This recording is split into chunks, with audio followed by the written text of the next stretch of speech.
Welcome, and thank you for joining us today on the Heroes and Icons podcast. I'm your host, Greg Randolph.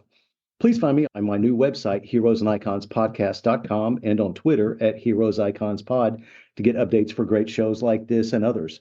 If you're enjoying the show, please share it with a friend or two, and I thank you very much in advance for doing so. We have a very special guest today. If you're a football fan, especially of the NFL and the Miami Dolphins, this gentleman needs no introduction. He was drafted in the sixth round of the 1973 NFL draft by Miami as an offensive lineman out of Duke, where in addition to being a football All-American in 1971, he was also an ACC heavyweight wrestling champion in 1970 and 1971. He played in the last three Super Bowls that the Dolphins have appeared in, the last of which was 1985. He played 13 NFL seasons with the Miami Dolphins from 1973 to 1985 and was named to four consecutive Pro Bowls from 1981 to 1984. He was also named to the All-Pro second team for the 1981 to 1983 seasons and was first team All-Pro in 1984 when he enjoyed his greatest season as a professional. He has been inducted into the Duke Athletic Hall of Fame, the National Jewish Sports Hall of Fame, and the International Jewish Sports Hall of Fame in Israel. He was also inducted into the Miami Dolphins Walk of Honor in 2014 and the St. Thomas University of Florida Sports Hall of Fame in 2015. He was listed as one of the top 50 players in the first 50 years of the franchise by the Miami Dolphins. After his football playing days were done, he enjoyed a very successful legal career in Miami as both an attorney and then as a county judge from 1994 to 2022. He is the author of the forthcoming book, Warrior Judge: One Man's Journey from Gridiron to Gavel, a memoir that will be released in early 2024. My guest today is the now retired Honorable Ed Newman. It is a tremendous honor to have you on the show with me today, sir. How are you doing, Ed? And aside from writing books and playing golf, I understand that 5 grandkids keep you pretty busy. I'm going up next week. I'm doing pretty well. I'm very happy in retirement. Health is, we've had a couple of wounds over the years from the NFL. I'm trying to keep my weight and keep in good physical condition as best as I can. And life is good. I'm a very happy man. Good. It's great to have you on the show with me today, and thank you so much for your time. So, according to your daughter, Holly Greenberg, who's authored the new book with you, and She's a co-author, Yes, sir, and she's just been phenomenal in this whole process. Your new book, the Warrior Judge, as we mentioned, she mentioned that it was a 5-year journey from start to finish. What all do you cover in the book, and how arduous has that book writing process been? By way of some analysis, about 5 years ago, my father passed away, and I gave a eulogy. And my daughter, Holly, picked up on it. This is a very important, my story, Ed Newman's story is a very important story, and I don't want there to be any regrets. Things weren't talked about. We started, I was in the court, and there were break periods. Every lunch, twice a week approximately, she'd put a recorder and she'd say, let's go to here and tell me some interesting stories. And she made a compendium of stories. She recorded it and then she transcribed them. After doing this for almost 8 or 9, 10 months, we saw that this had the architecture, the framework for a story could almost read like a novel. We had to manipulate some of the themes and focus on and put them into chapters, although the same themes apply for every year in the NFL. It goes back from the time I'm born, and it brings up the highly motivating events in my life that helped me. It's an adventure of adversity and goals and desires and terrific determination. And there's a tremendous balance between academics and football. My parents were insisting that I maintain my grades. I'm glad that they did. And that was all good. And then Holly herself, she's a terrific writer in her own regard, but she really wasn't speaking in my voice. She was speaking in a highly romantic voice, like a daughter would for a father. Sure. I said, no, you need to tell this story from my perspective. So we had a give and take process. After some time, we were able to put together all of these stories into an odyssey. It was 32 chapters. And from there, difficulties began on editing and style. And we worked very hard, and we were able to manage and pull through and put together what I think is it's such an outrageous story that it reads like a novel. And it has these themes that I talked about. It's very enjoyable. My original approach was to tell the tale to my grandchildren. Right. All right. Now, when it got into publication, there was some need to change the audience a little bit. So there were some adjustments in combing through. The last phase, which was somewhat troubling, is with this COVID and all of the computers that the word processors people have, there was difficulty finding publishers and agents, and there was some time on that. This book was substantially completed more than a year ago, and we've been moving to get it towards publication, and I think we're pretty close. I expected we have paper signed and ready to go, and it was a terrific opportunity for me to show love to my teammates and my serious people in my life. It talks about Plan B, how I had to get to night school law for my law degree while I was playing Super Bowls.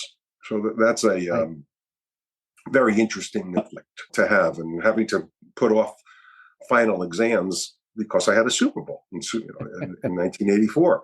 Right. And the dean was understanding. I was happy about that. They have this blue book that they give you. You write these essays. In it, it's a blind testing. The dean says, you can't tell your professor that you're the one.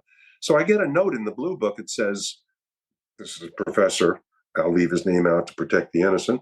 Mm-hmm. And there's only one person that's missing, and I know who it is, Ed. You'll do fine. Don't worry. And good luck in the Super Bowl. I wish I saved that note. That would be a collectible. Holly and I, to answer the question even more precisely, it's a very interesting thing for a daughter to honor her husband, the father, like Holly did. And in the odyssey of making this book over 3.5 years or so, there was a lot of psychology going on. Holly was like, I was confessing to her. And let me say this, I'm 72 years old now, but when I was 25, I was a little less mature. And I thought about things differently at that time. For instance, competitors.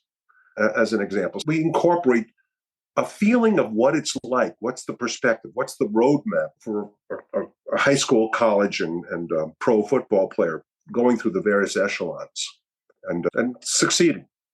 I had cancers and broken knees and, of course, all the all-pro adversaries that Bob Kuchenberg, an immortal, great NFL player, Miami Dolphin, Larry Little. These are the guys that I were trying to break into. I have tremendous frustration. Usually you don't see athletes, but the book touches on it a little bit. I'm wondering, what am I doing wrong? I couldn't conceive of putting in more effort, and it was just perseverance, and I got through. But the team rivalries, that's an important part of an NFL career, but you don't usually read about that. And it's difficult because you have teammates and you love them. This is also a love fest. For instance, Larry Zonka or Larry Little or half a dozen other players, close people in my lives. All that was just tremendous. The best thing was bonding with my Holly. I think that was a once in a lifetime experience. I have another daughter. She's wonderful. Stephanie, I love you. But this was very special with me and Holly. Yes, I understand. Your story is so terrific. And you fought through so much and you persevered. We'll talk about a few different things here that you just mentioned. Let me go back all the way to the very beginning, if I can. What was your first introduction to football, and who were some players or teams that you followed growing up? I might surprise you here. I really was the geeky kid growing up. I happened to have a very great talent. I was strong and fast and quick, and I could deal with pain, and I was very coachable. I was intelligent. Were there some players or teams that you followed? No.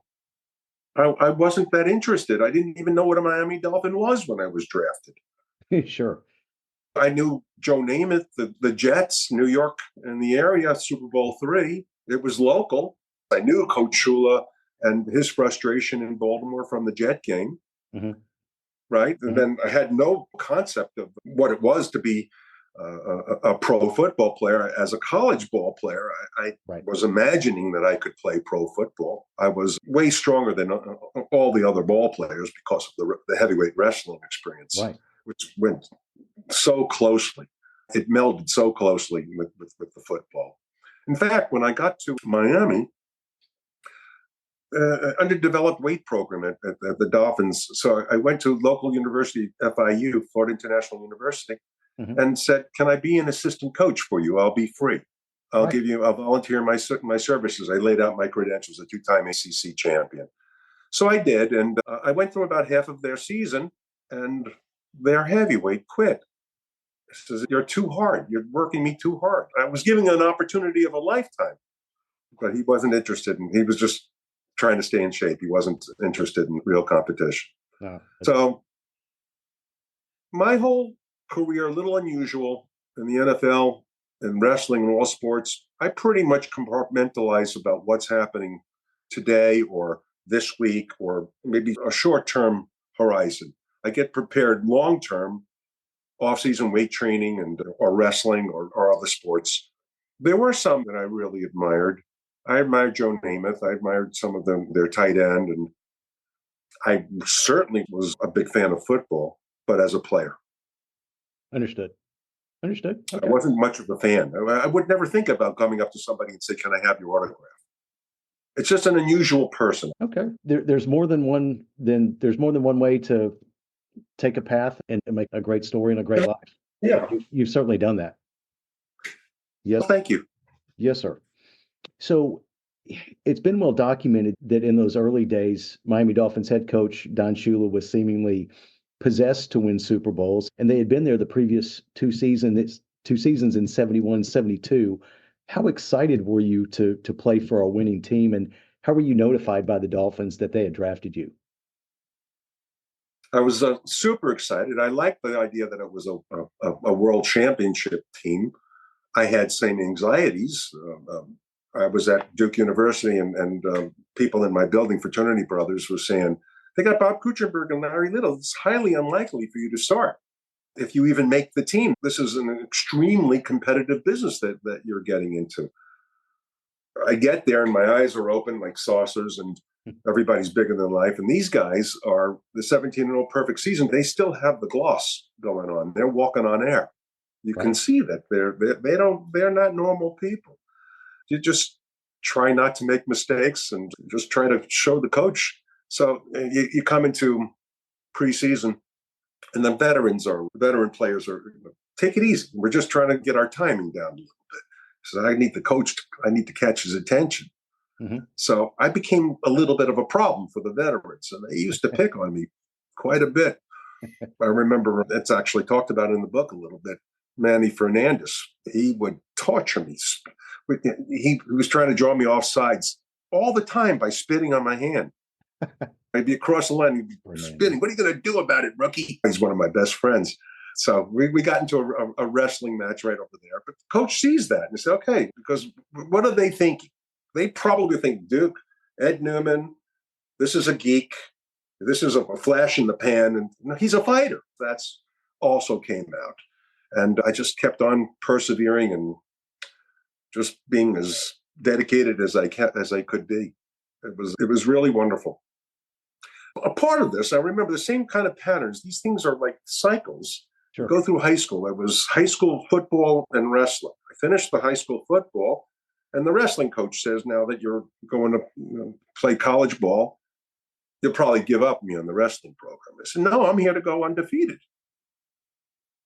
All right. I mean, he gave me the challenges. So I built upon what I had from that football season through the wrestling season, and it paid off when you go to Duke University. The coach there, his name is Jacques Hedrick, and he says, "We'd like you to come to Duke." He's recruiting. "We'd like you to come to Duke." And I said, "I only have one condition." "What's that?" He says, "I'll be on a football scholarship, but I would like your guarantee that you won't interfere with me if I go out for wrestling." I knew what my secret sauce was. And he said, "I've never heard anybody say they wanted to do more for the school, for their scholarship." He said, "Well, you got somebody special." And that's what happened. I did have a rub with Coach Mike McGee, was the second coach while at Duke. He wanted to ship me over to middle linebacker. And I was getting ready to go to the Nationals as a junior. He didn't request it. He said, "You're on a football scholarship. I'm the coach. You're not going to the Nationals." There was a little bit of a resentment and problem Okay. from that. But the lesson was still there. I was in great shape. I got drafted, and I was still wrestling at Duke University. I was wrestling at FIU the next year. Right. What happens is the FIU kid quit, and I had to educate myself on how to lift weights. That really surprises me, because I saw that in some of my research that you were one of the first Dolphins players to lift weights. But I was very surprised by that, because it almost seems like somebody like a Bob Kuechenberg or a Manny Fernandez or a Zonk. Those guys almost most assuredly had to have lifted weights at some point. Maybe there wasn't a program there, and I just didn't understand the comment. And they lifted on. There were baseball players who said, "Don't lift weights; you'll ruin your flexibility. You'll be injury prone." And you heard those kind of things from football players. That's nonsense. The muscles are the tools of the trade, especially for inside linemen, offensive and defensive linemen. We had a rental facility. The Dolphins rented at Biscayne College, now known as St. Thomas University.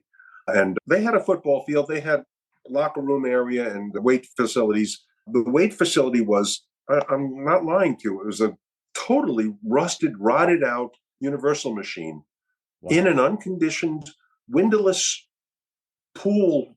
Like you'd see like a very small building, and they put it in there, and that's where I went. Now, there were only a few of us that lifted. Manny Fernandez, Mercury Morris, Jim Kick, Jim Langer, and Bob Kuechenberg. Malty Moore was a weightlifter.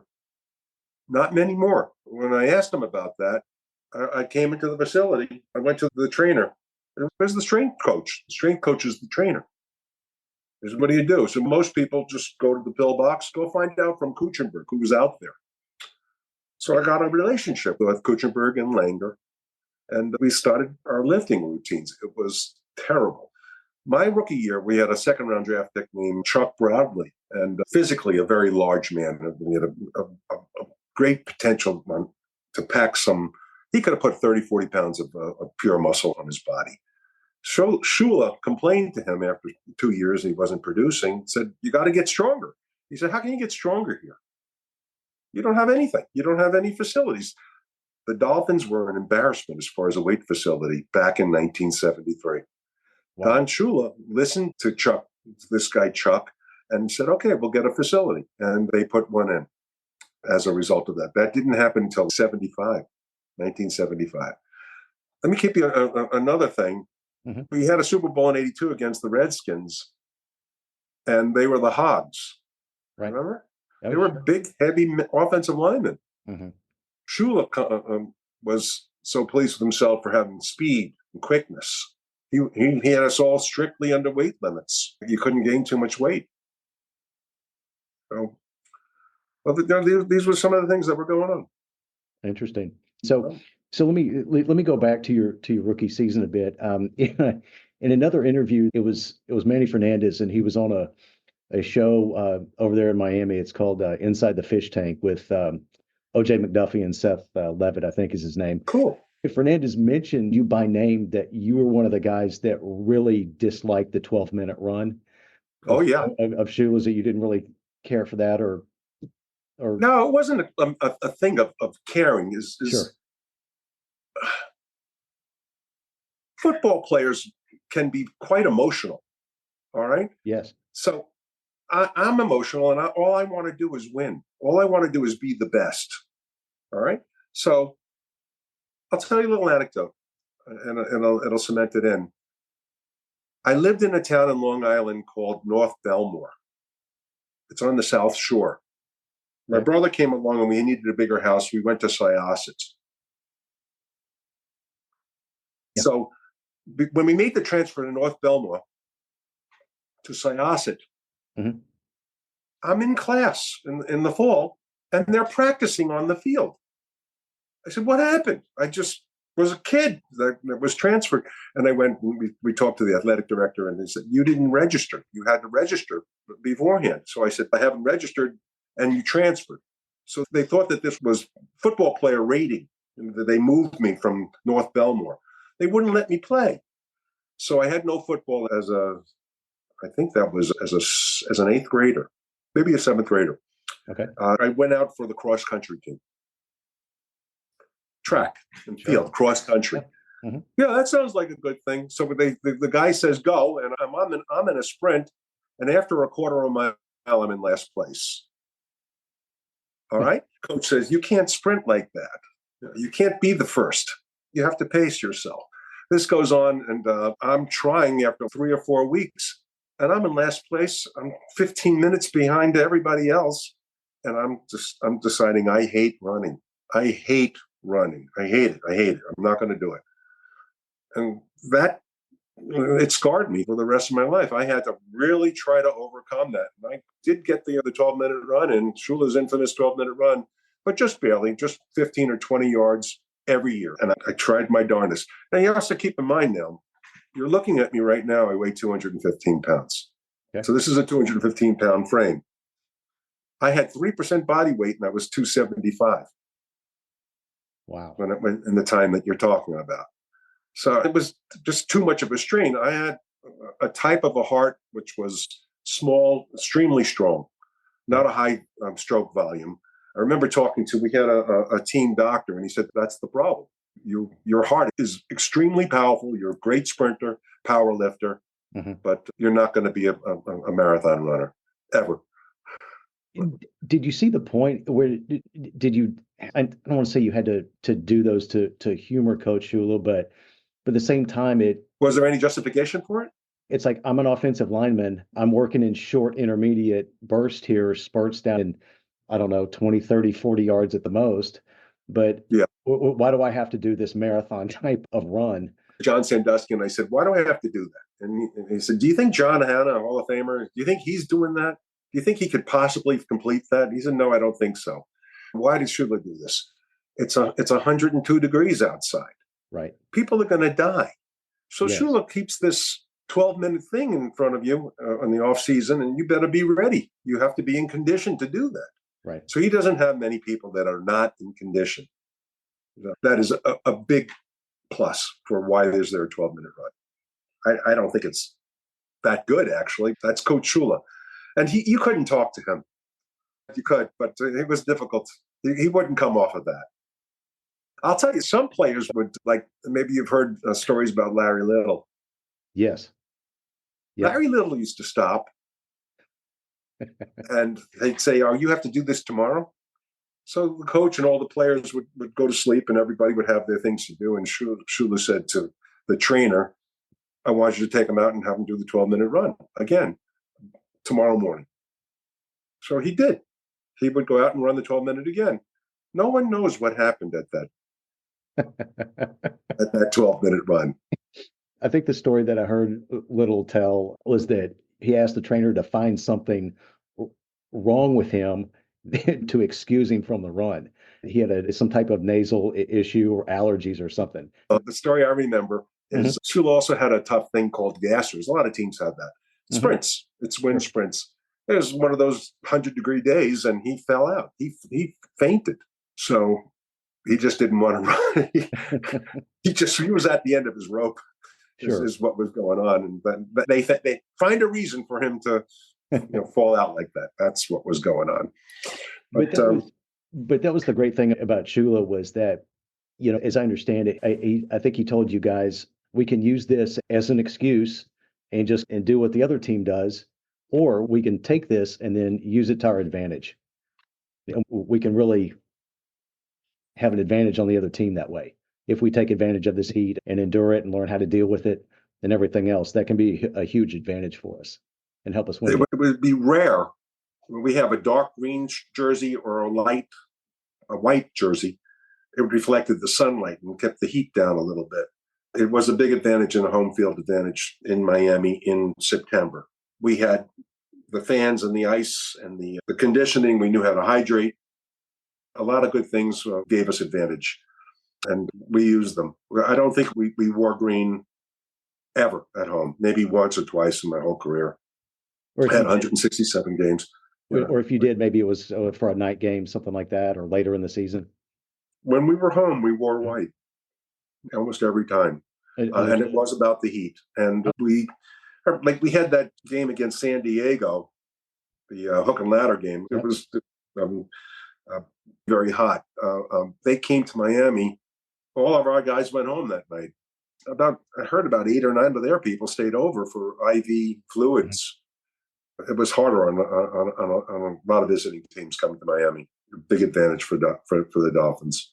Well, being from New York, you knew how cold it could get playing football, but did you have any idea how hot it could get down there in Miami? No, I didn't. And Shula was crazy with, with the no water on the field. Yep. Players used to go over. Somebody get a bump on their hand, and they're putting ice on it. So they have a plastic bag of ice. So they're breaking holes on the plastic bag, sucking out the water from that. It was just ridiculously hot and humid, and you could just feel the wall of heat coming right off the ground. August 21st, I remember, was the combination of humidity and heat. It reached its greatest intensity.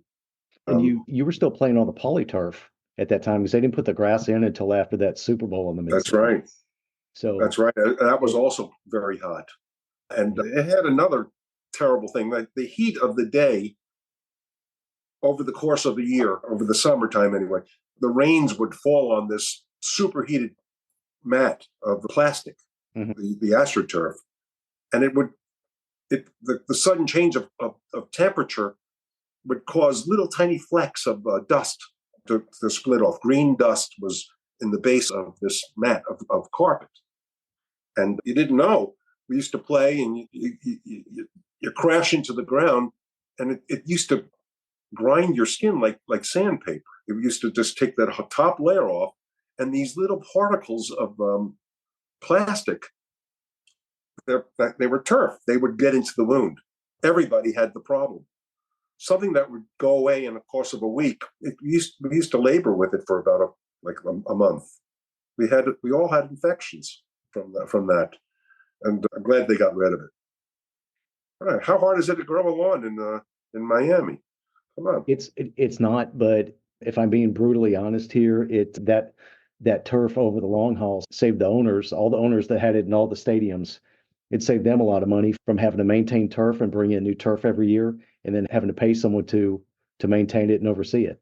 So, but it also ruined a lot of careers with knees and everything else, and pounding you guys into the turf. And at the Astrodome here, there was the only difference between the Astrodome and the other stadiums was that with baseball and the rodeo here, there was a level of dirt that was under it, but that's pretty negligible, I think, at that point.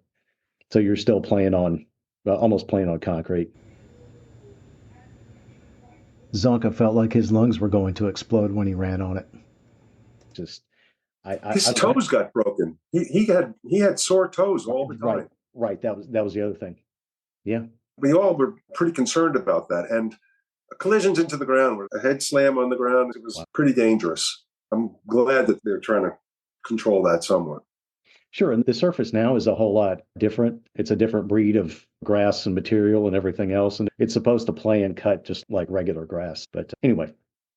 Did you happen to see the Hard Knocks show with their operation? They throw down new lawn every game. The Dolphins have, 50 acres of turf.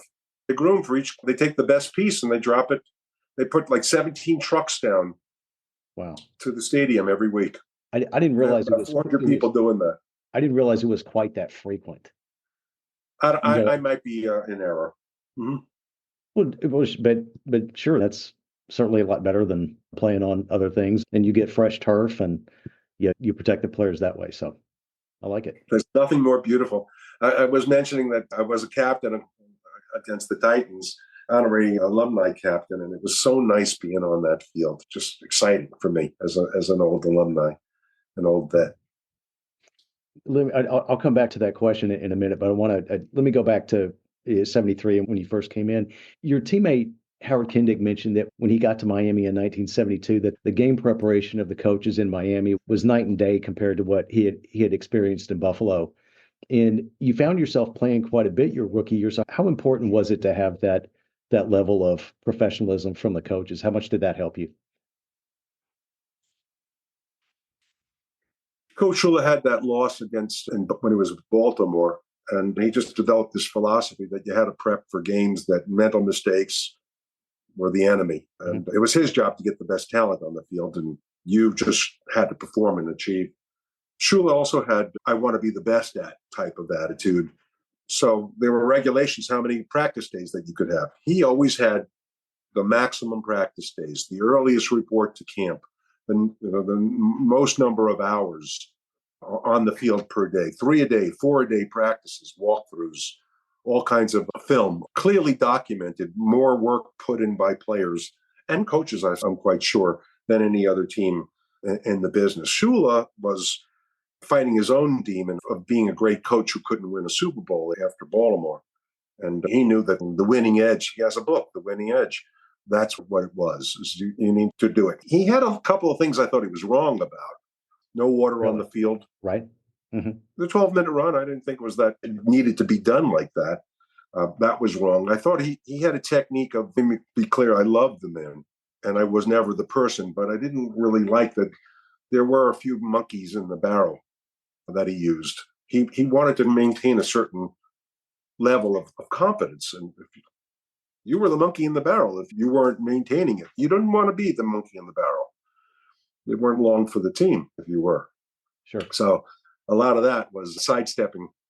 It was easier to get it right and do it right than suffering the wrath or a future of, I can't even imagine telling my grandchildren, oh yeah, I made the Dolphins and I was invited to camp, but I couldn't make the roster. Yeah, sure. That the whole point is to make the roster. And I was a long shot. No one would guess that I would have made it as a rookie. I made it as a special teams player. And you said, I think you had some friends that told you that they had two outstanding guards on the team, and it was going to be tough for you to make it. But at the same time, they have to have backup offensive linemen. They have to have special teams players. So you had a way in. That's right. I had my thing. But as a rookie, here's another thing. I was a defensive tackle in my senior year at Duke University. I didn't have the real experience I needed coming into camp like that. So it was a serious learning curve for me, especially with the pros under Shula's system. It was a challenge, and they challenged me as much as they can. Shula would say things like, Newman, you must be twins because no one person can be that bad. Those kinds of things. Very embarrassing. I remember this is my last day. I had a few weeks of this is the next cut. Monty Clark was the offensive line coach at the time. He was a head coach with Detroit and San Francisco later on. Yep. He used to do something for me. He saw that I was a scrappy kid, a go-getter. What do you want me to do? What do you want me to do? He used to come over and let's walk off after the gassers and said, this is what I want you to do. I want you to study your playbook tonight. I don't want you to make it. I want you to knock down your mental mistakes by half tomorrow's practice. And then he would give me an evaluation the next day. Shula and company also had this scoring system for every practice. It was called the Got Man system. Did you get your man? Okay. So you knew your assignment. Did you get him?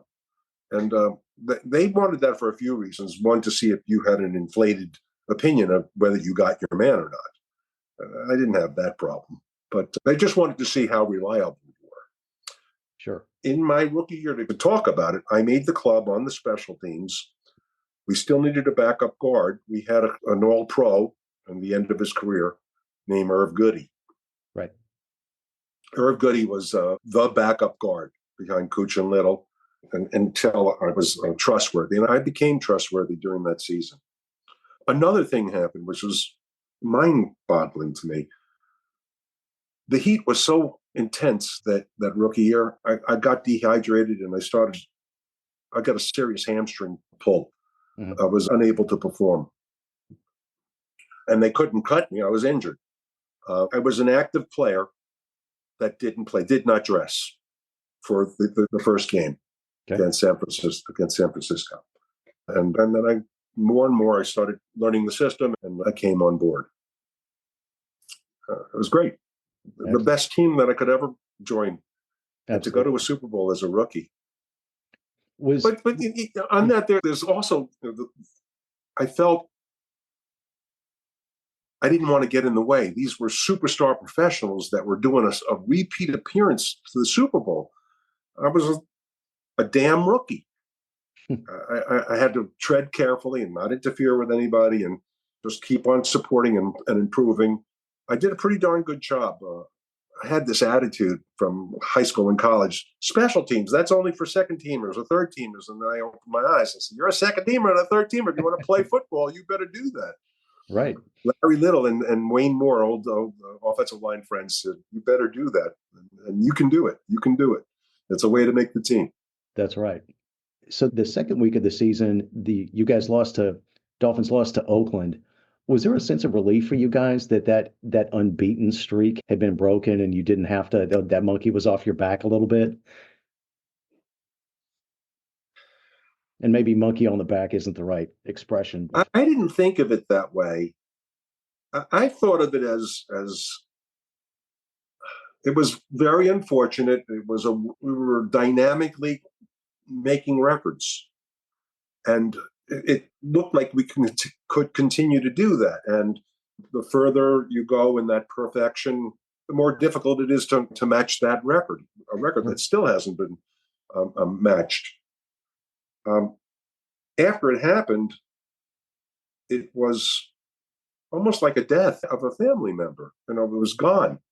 All that wonderful thing of being a perfect team was gone, and people were quiet. We had team leaders, Jake Scott. I remember coming up in a meeting and making a lot of noise. That don't mean nothing, is in his words, those kind of things, that kind of accent. We're going to go ahead and win this Super Bowl. Let's not let this trip us up. That was Jake Scott giving us that speech. Shula, I remember, I'm trying to give it, he's at the auditorium that we're in, and he's at the front there.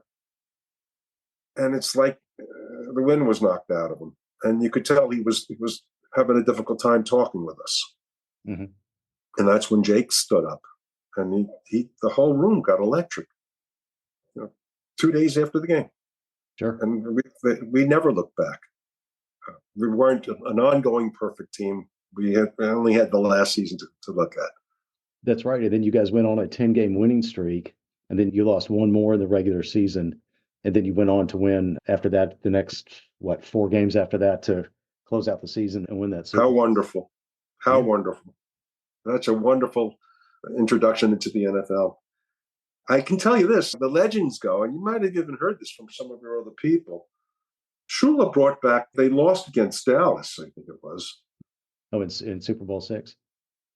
And that was such a heartbreaker for everybody. Sure. And he brought the team in at the beginning of the season, and they spent a few hours going over that film. And he was a good man and warm and kind, but he said, this breakdown over here, that mental mistake, that prevented the 5 yards that we needed at that first down. And we could have won there. And he went through the game like that, offense and defense, every one of them. I wasn't there. Remember, I was the next year. Right. Every one of them turned their disappointment, their bit of disappointment into it couldn't have been broken. They would not lose. Right. They bought into Shula, his program, his craziness, because he had us hitting in practice more than anybody else. We had very, very difficult practices, toughest things. He wanted to see what we were made of. Yeah. He said, we can have a debate about this, but I don't think so. I'm the boss. Yeah. And the great thing about those early teams and the Super Bowl teams was that you guys didn't care who got the credit as long as you got the win. And you don't always see that in professional sports, at least among winning teams. You don't always see that with a lot of individuals. But that was the one thing that was so great about those Super Bowl winners was that those guys were willing to, I don't want to say humble themselves or put their egos aside, but they didn't care about getting the credit. And that speaks volumes for not only the team, but for those guys. Yes. And they were also very ambitious. Yes. They all wanted. You think about like you had Mercury Morris, Eugene Morris, and Jim Kick, 2 super talented running backs, too many for the team, and they both struggled so hard to get the start. Right. You look at Mark Duper and Mark Clayton. Mhm. They work so hard, and I'm sure I'd like to give myself some credit. Hopefully, Kuchenberg and Little would try a little harder. You got pressure coming from behind. I know I felt Sure. that. Yeah, There's a kind of rivalry that comes from underneath. It's an upward cycle. it is. And that, again, speaks to everyone wanting to be great and buying into the program and doing the extra work and wanting to be the very best that they could be. Another Don Shula principle with being diligent and doing the extra work and paying the closest attention to the winning edge. When in Super Bowl VIII, I'm sure that you remember this. Bob Kuchenberg and Alan Page were teammates at Notre Dame, I knew and that. Kuchenberg knew that he had lined up against him in practice, and he lines up against him, I think, about the first offensive series, and he comes back to the sideline. He says he's doing it. He's still doing the same thing. He was tipping off his moves or which way he was going to go, or Page was on what he was going to do on a play based on his hand or his alignment pressure, what have Right. you. And then they were able to make that adjustment and get better leverage. And then Zonka ran for 145 yards and 2 touchdowns that day. So that was a big key too. Tremendous. Mm-hmm. Yep. Yes, sir. Mm-hmm. What was that day of the game like for the actual Super Bowl? Or for Super Bowl VIII? Do you remember that? About what Oh yeah. the coming and going to the game and the game itself, and then Shula addressed the team afterward and all that good stuff We were in Texas, in Houston. Rice Stadium. Yes, sir. That's right. We had our locker room. It was a kind of a rinky-dink locker room, and it was very narrow benches in our lockers that we were in. Mm-hmm. And I'm 21 years old in a Super Bowl. No one from my background had ever imagined that this could happen, and I was pretty excited. I couldn't sit down. You're looking on a Zoom right now, but the audience was not audible. I was like jumping out of my chair. I was literally jumping out of my seat. Little turns over in his deep voice, "What's wrong with you, rookie?" Just went over to the bathroom and did my jumping around in there. I said, I don't want to upset Larry Little. That's all I need. Anyway, during the game, let me go back a little bit. My roommate in Houston, in Texas, was Gary Upremian. And the conversation, do you have any concerns, Ed? Gary says. I said, yeah, I do. I'm afraid I'm going to make a mistake in the Super Bowl. I don't want to be a goat. I'm afraid it could happen. I just really don't want it to happen. He said, this is something I can talk about. And he started talking about his pass in the Super Bowl the year before. Mm-hmm. And he said, thank God they were going to kill me. Thank God we ended up winning the game. So I had that in mind. Come on the game, and we're winning pretty handily. And everything's going well. And I'm at the sideline, and there's Manny Fernandez at the sideline. And I had just done it was like a punt and a punt return type of turnover. And he's going out on the field. And Shula's yelling, who's missing on the field? They had 10 men on a punt. I missed a punt. And nobody, their defense got confused on a punt, our punt. So nobody rushed. Nothing happened. Nick Bonacotti grabs my face mask and he's grabbing it and tilting my head back and forth like this. And we lose this game. You're gonna kill you. So I'm looking at the scoreboard as the seconds toll off. I never thought that 20 seconds could feel 3 years. Mm-hmm. Hurry up, win this game. So we win the game, and then we're on the flight home, and everything is just wonderful.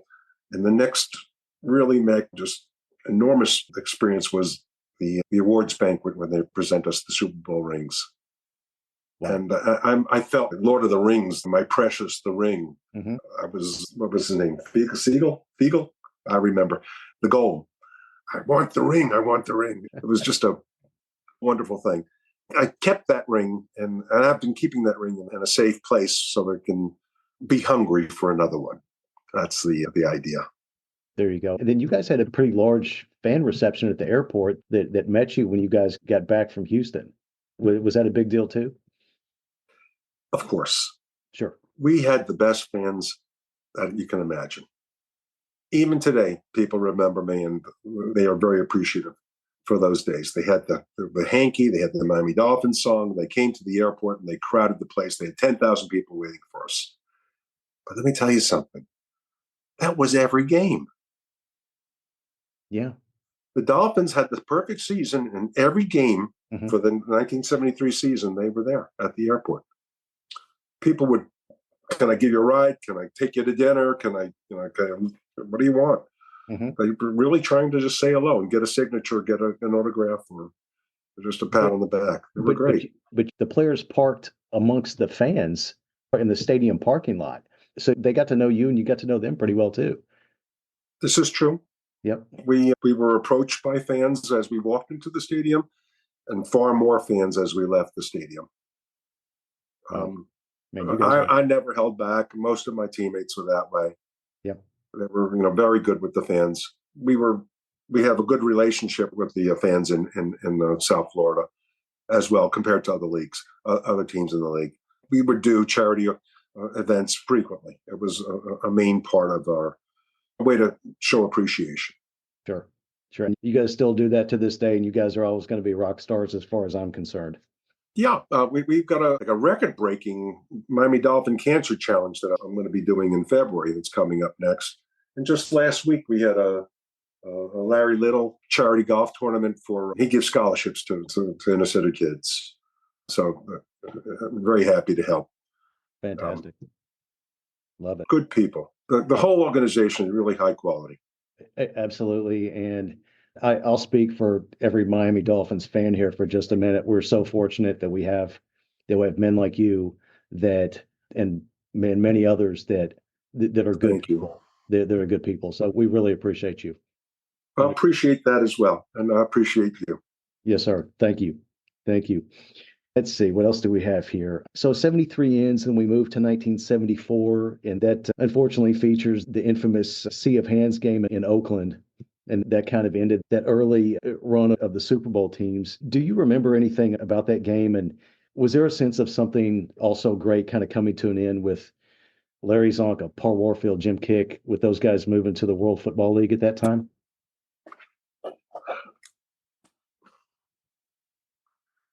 It's a complicated question. I think Kick, Warfield, and Zonka privately had already signed with. They actually signed in 73, but they were all allowed to finish out their contracts for 74, if I recall it correctly. No player knew it other than those guys. Right. They kept it totally silent. Yep. I'm sure that Shula had major conversations with them and said, "You guys got to perform your best here." And I didn't see any letdown at all. Oh, no. It didn't even know anything about it. Sure. So they were going to leave. It was an unbelievable gutting of talent, where I felt that they were 100% stand-up. I'm very appreciative for what they did. Right. They have free agency in the NFL today, but they didn't then. No. So here was a chance to get a competitive bid. It doubled my salary.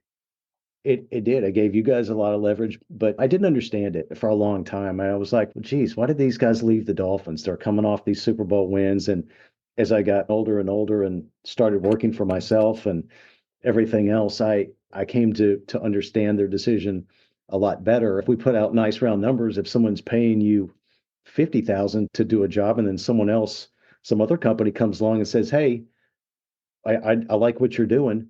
Why don't you come work for us? We'll pay you $500,000." What would any of us do? And they did what they felt like they had to do to take care of their families. Their hearts were with Miami. Sure. They went to Coach Shula. They went to Joe Robbie. Yep. They felt that Mr. Robbie in particular, it's reported, they felt that this league the World Football League was just not going to make it. Right. They felt that there may be some losses, and that was the attitude. There were only about 30 players actually transferred out of the league, out of the NFL into the other league. And then they went. I think they made it about a year. They had a full season, and about a year, half of another season, and that was it, as I recall. That's about right. And then Zonka went to, I don't know what happened to Kick or Warfield. They may have retired, but Zonka went to the Giants. And we ended up getting him back in '79, if I'm not mistaken. That's correct. Kick ended up in Denver for a season, and then I think Warfield went back to Cleveland for a season or two. He had a lot of turnover that year. It was very tough on Shula. How did he keep the team focused with all of that going into the next season? To me, you can bring in I don't know, Tom Smith or a Don Nottingham or a Benny Malone or some other running back to perform running back duties. But to me, you can never replace what an individual brings to that position and to the team and leadership and everything else. Your question has a couple of elements. Shula knew that any kind of distraction could lead to a loss. So that's a distraction. We've got players that are abandoning the NFL. He controlled that by insisting that they not talk about it. He insisted that everybody talk Miami Dolphins, be loyal to the Dolphins, and only address Dolphin issues. Zonka, Kick, Warfield, they didn't do any interviews on going to the other league. It never hit the papers. I never saw it. So he did what he could. He didn't mention that they were leaving, and they were franchise players. They really disproportionately hurt the Dolphins that year because we got gutted so badly. Yeah, we all missed him. The season ended. It was like, where's Zonka? Where's Kick? Where's Warfield? Yeah. It was like maybe people in the know, they knew, but it was just a very sad day. And we had the emergence of Don Nottingham the next year as a fullback, Nat Moore as a receiver, started ascending, and they did a pretty good job. They were damn good players, but they weren't Hall of Fame. They weren't that level. And that's particularly for Zonka and Warfield. Those guys, and the attitudes that you were talking about, those two are the epitome of it. Warfield and Zonka could never say anything negative about anybody. Right. They were just the consummate sports personalities, highly competitive, highly precise and talented, right, coachable. They were great. They were great people. One thing that kind of bothers me about sports is that there's this, I don't want to say next man up, but there's this attitude or there's this philosophy that everyone is replaceable. But again, you can't replace the personality of a Larry Zonka, a Paul Warfield, a Jim Kick, and the leadership and what they bring to the group. You can't put a value or a price on that to me, but that's just me. I believe you're right. When you have these kinds of great talents on the field and you have a difficult time when you need 3 points, it's do or die. Right. They bring that out of you. These kind of teammates, they make a real strong effort. And I can do that. That's right. That's how it gets contagious. It does. Good people. That was one more reason why you guys are the best. So sometime around the mid 1970s, and help me with the timeline here, but so sometime around the mid 1970s, you were diagnosed with thyroid cancer and you overcame 2 surgeries and you were able to continue your football career. At what point did that happen and how were you able to persevere and resume playing? I had my rookie year and there's no problem. I came into camp as the second year player. And if you're familiar with the term a goiter, I had something like a third of an orange popping out of my near the Adam's apple on the right side. Okay. My grandmother spotted it. I didn't even see it. It was invisible to me until she pointed it out. What's that?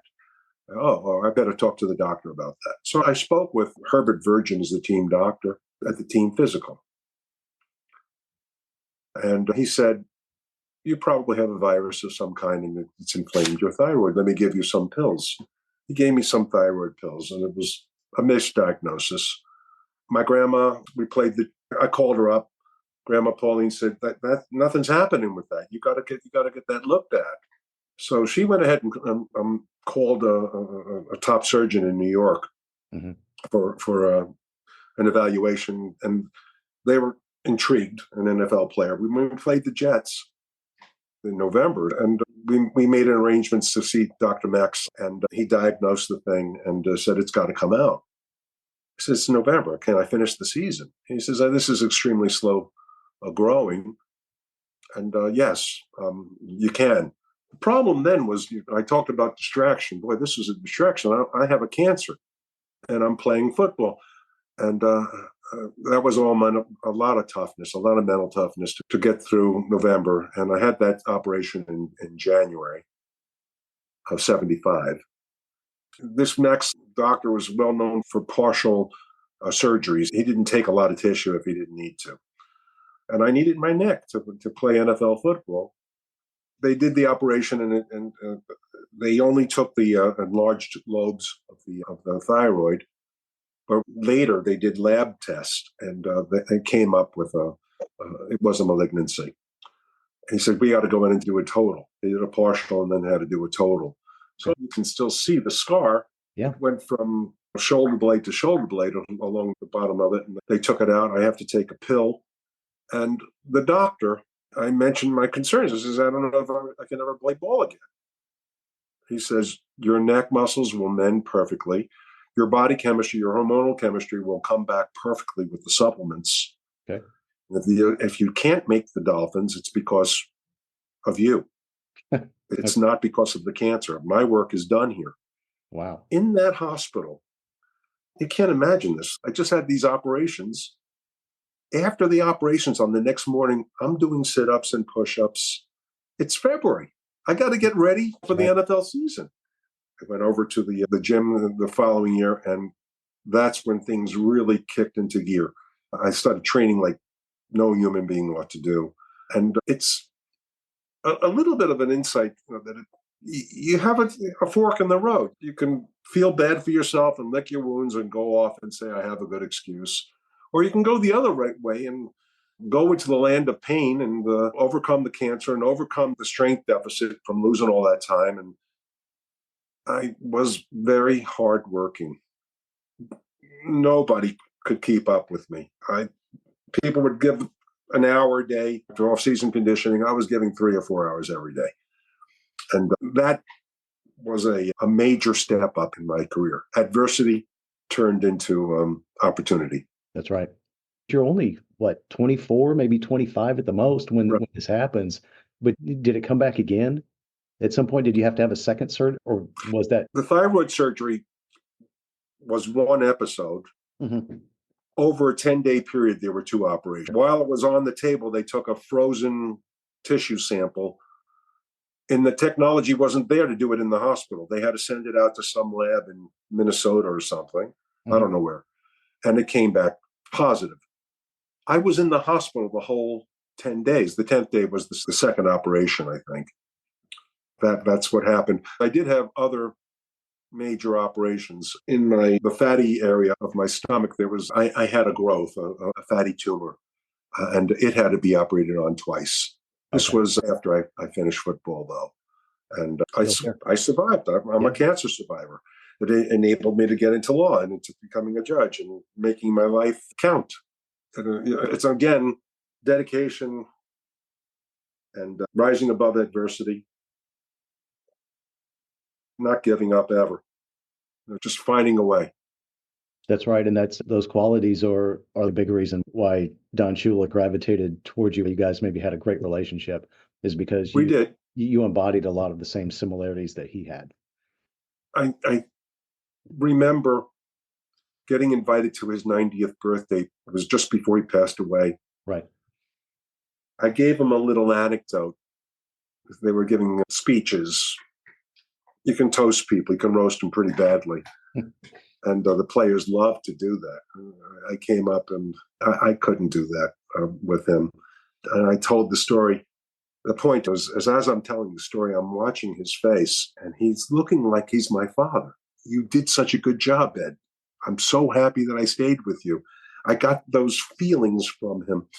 I'll tell you the story I told about him. It was in the mid-'70s. We had a reporter from the Sun-Tatler. I think it was a Fort Lauderdale paper. Ed Plasted was the reporter. We were facing the Cardinals in a Thanksgiving Day game. in New Orleans or in St. Louis. I don't remember. All right. Anyway, this Placed It character wrote this article, said that the Miami Dolphins were going to be the turkey dinner. He was saying that we were toast. We were going to be eaten alive Right.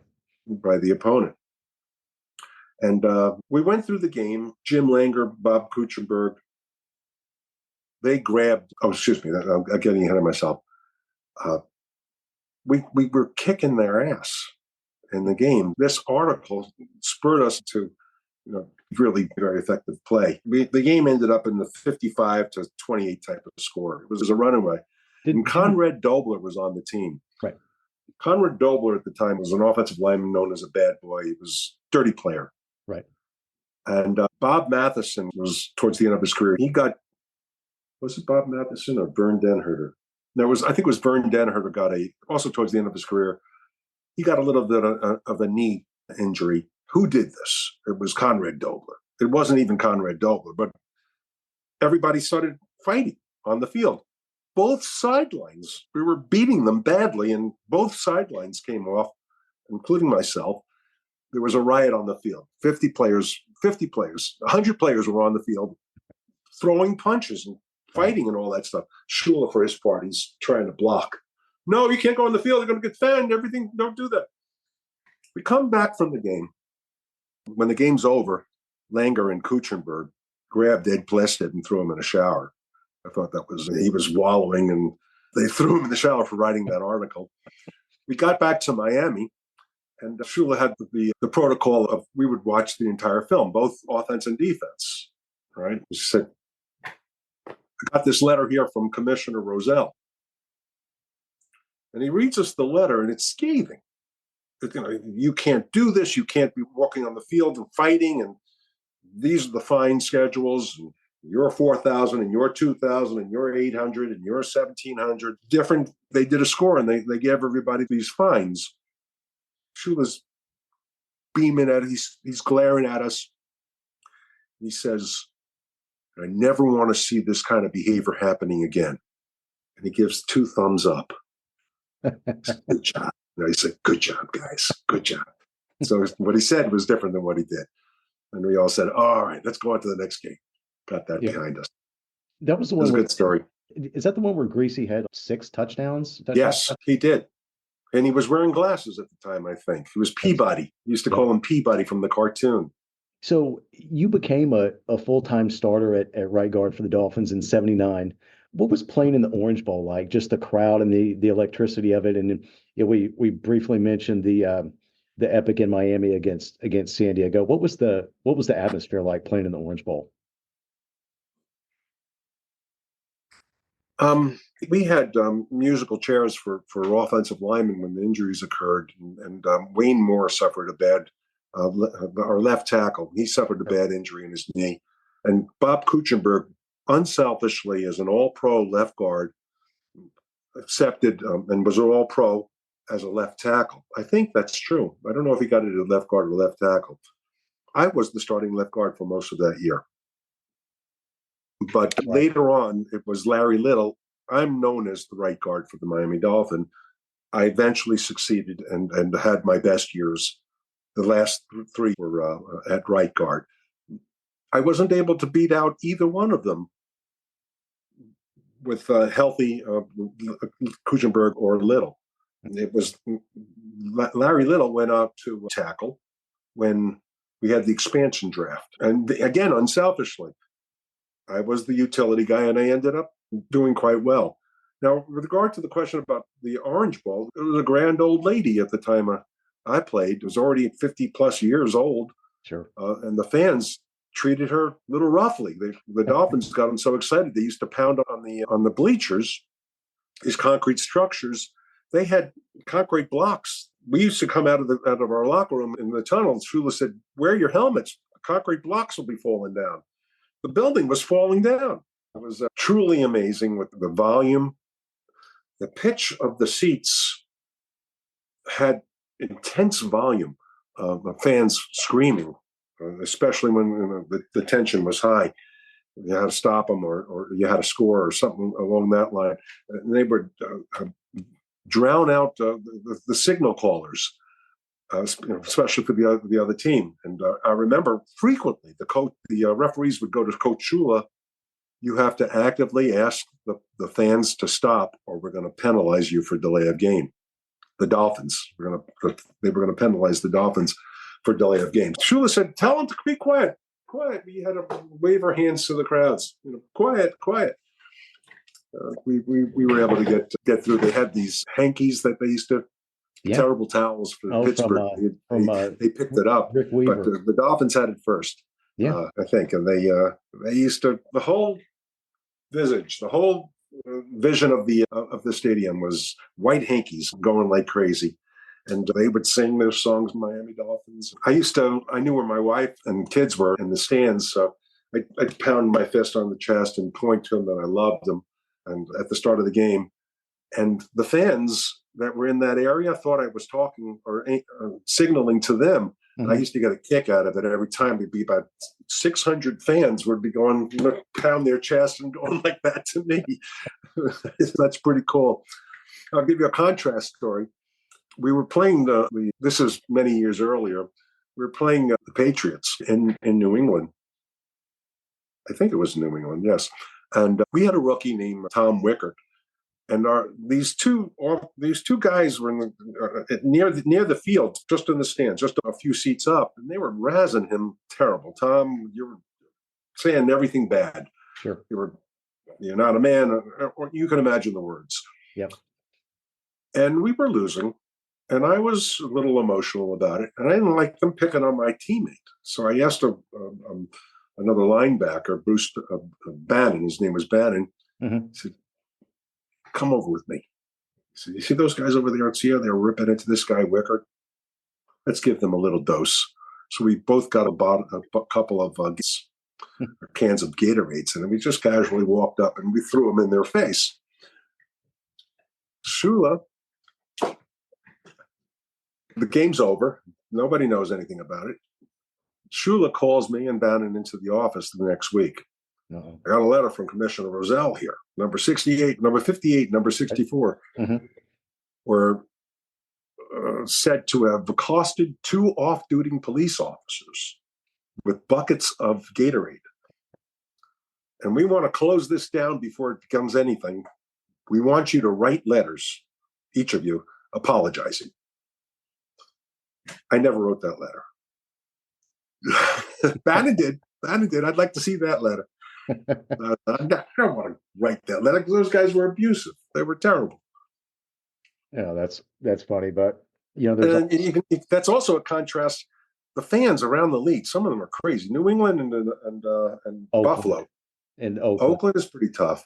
Buffalo was about as hostile fans as you can get. They, not once, numerous times, tried to tip our bus over as we were coming into the stadium. This is in Buffalo. Oh, they would have fans on both sides. They would push the bus left and right, trying to knock us over. Oh my God, these guys are crazy. And then it used to be about 17 degrees out, very extremely cold.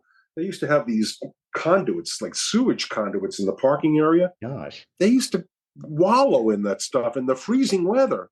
Oh my God, these people, they were all drunk. Really tough people in Buffalo. Super fans.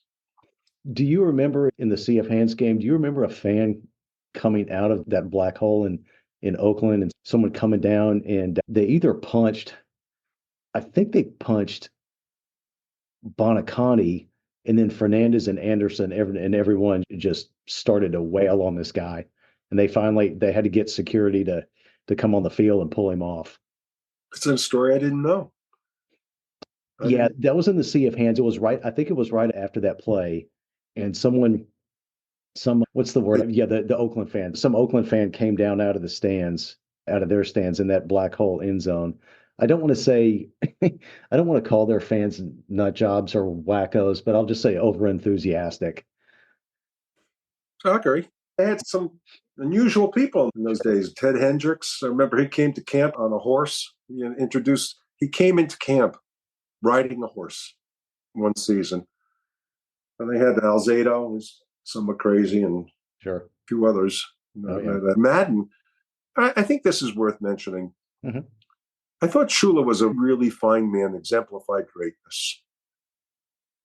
Madden said some things at a time he shouldn't have said it. He said something, the quote came out, I wish we had beaten him when we played him in the 17-0.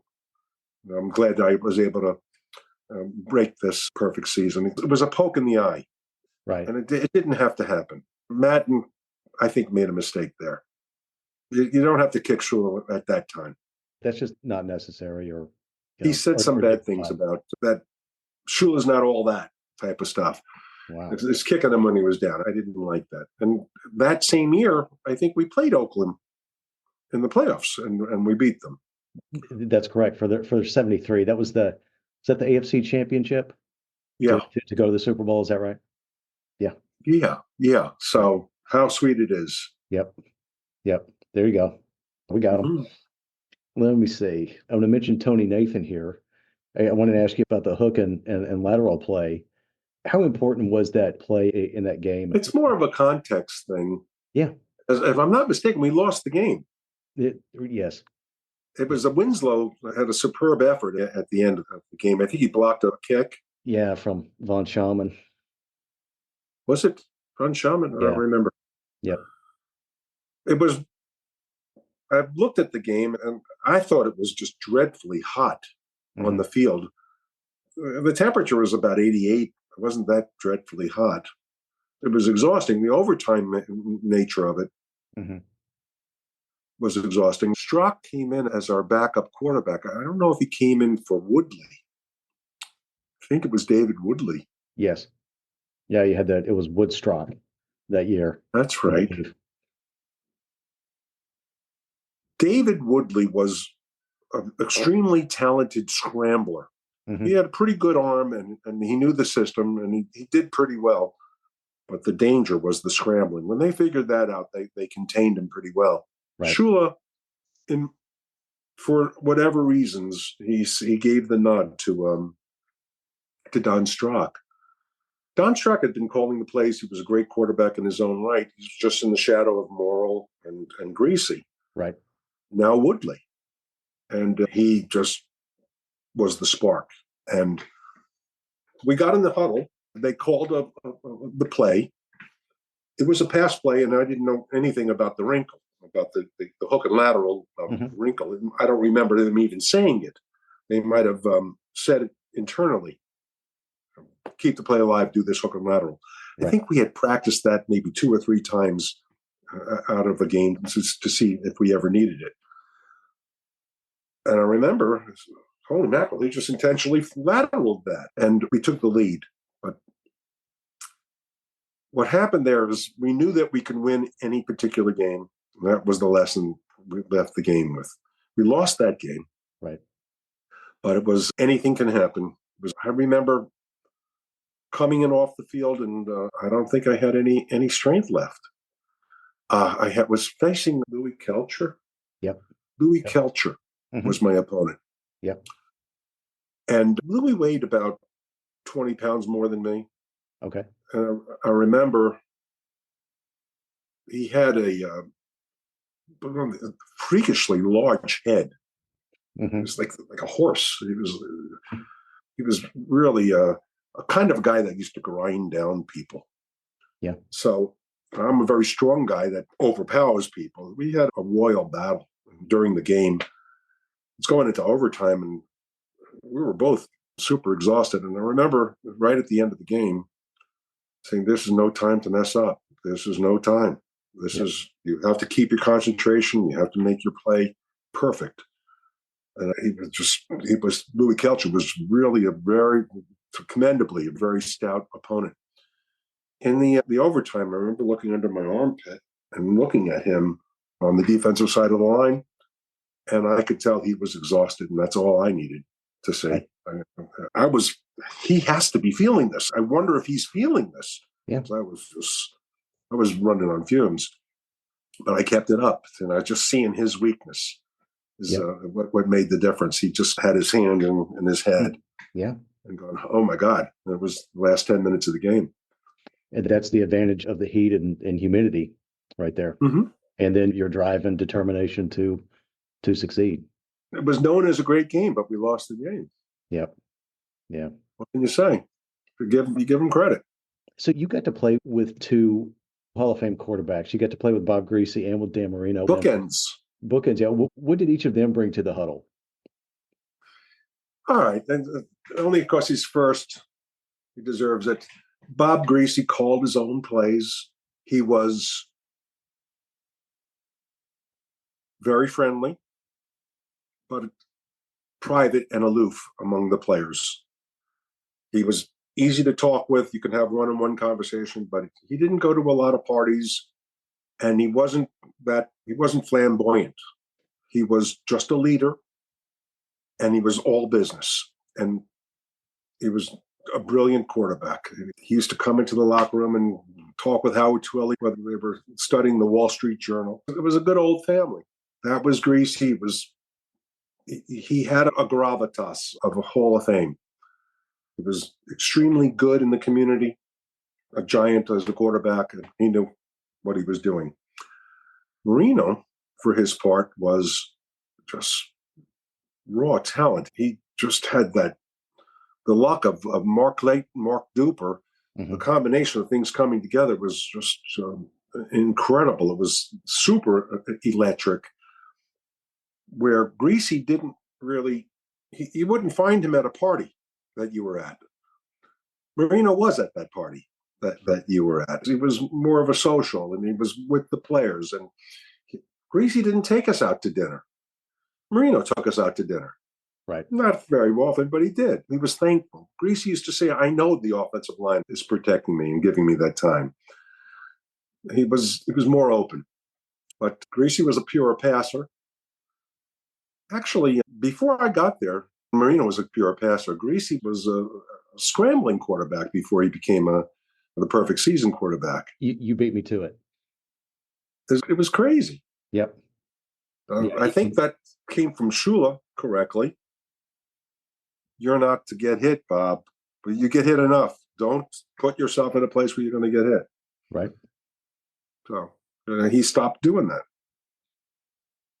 You have to protect yourself and get out of the way. And he wasn't the biggest quarterback.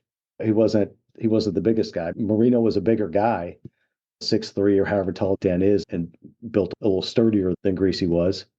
So Greasy had to do it a little differently than some other quarterbacks, I'm sure.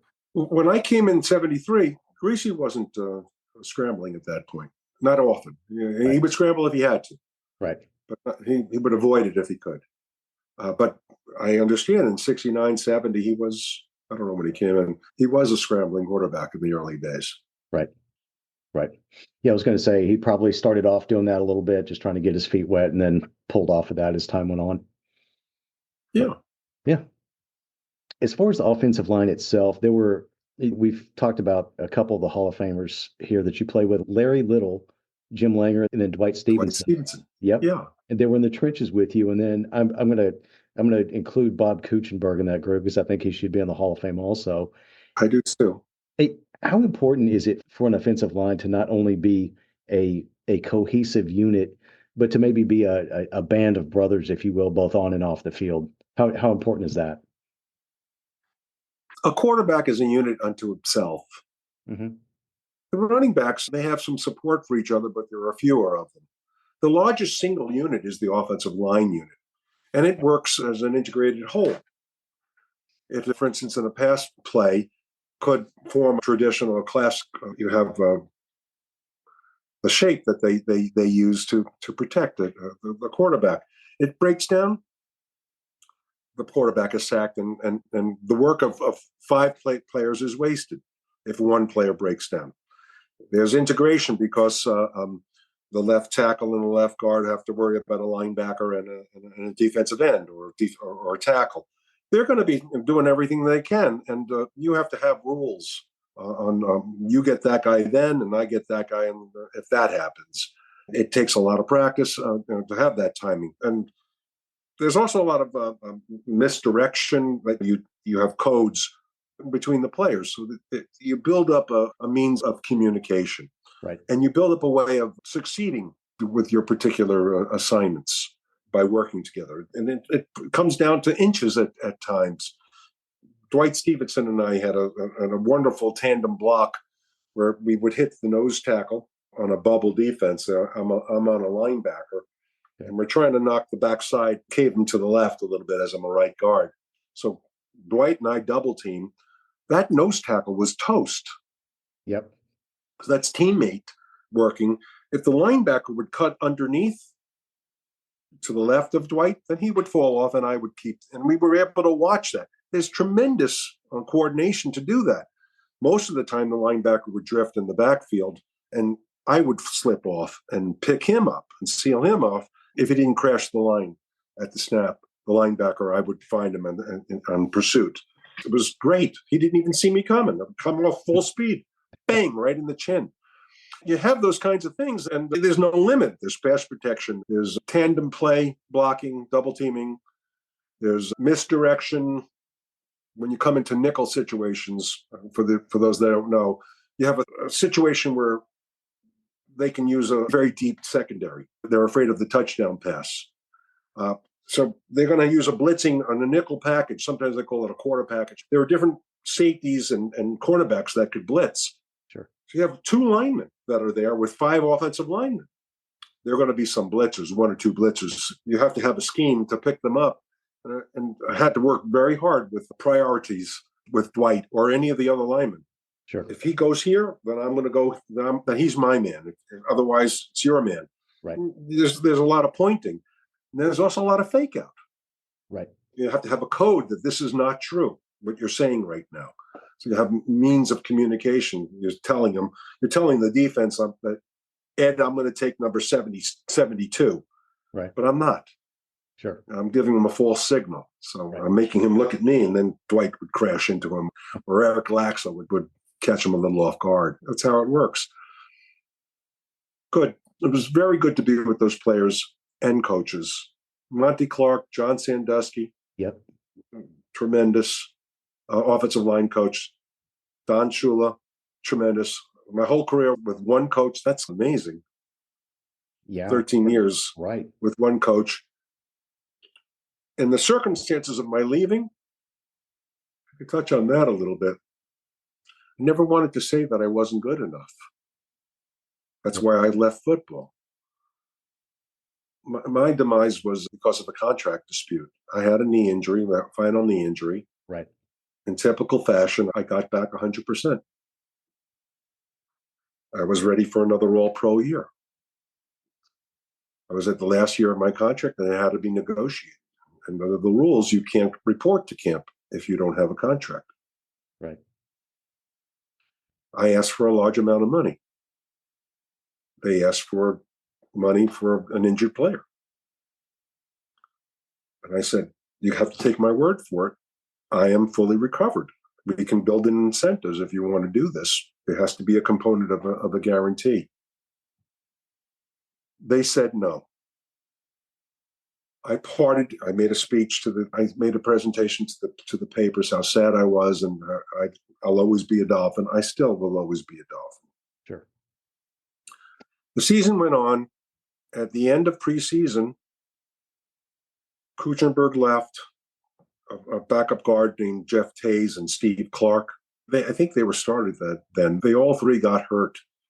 And I had just given this departure speech that I'm perfectly able to play football, but I can't go because of a contract dispute. Right. Shula called me.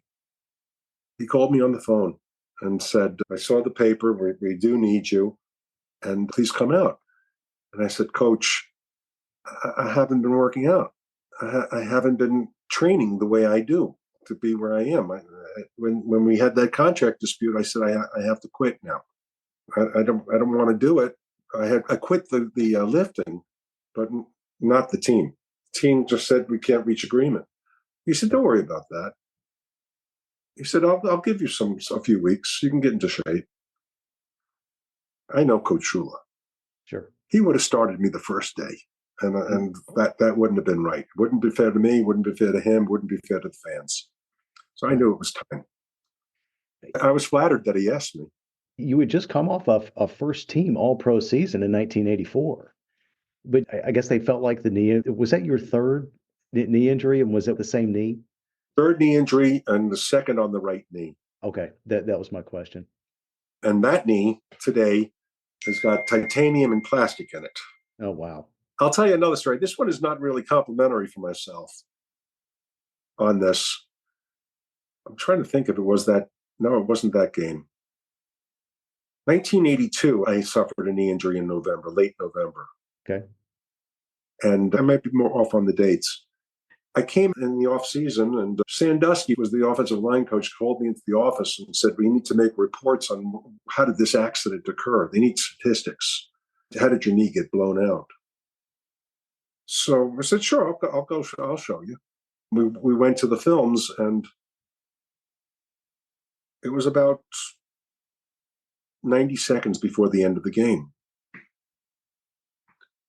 It happened on the same play Larry Little got injured. He twisted an ankle, and they took him off the field. And I looked up, and I said, he's off the field.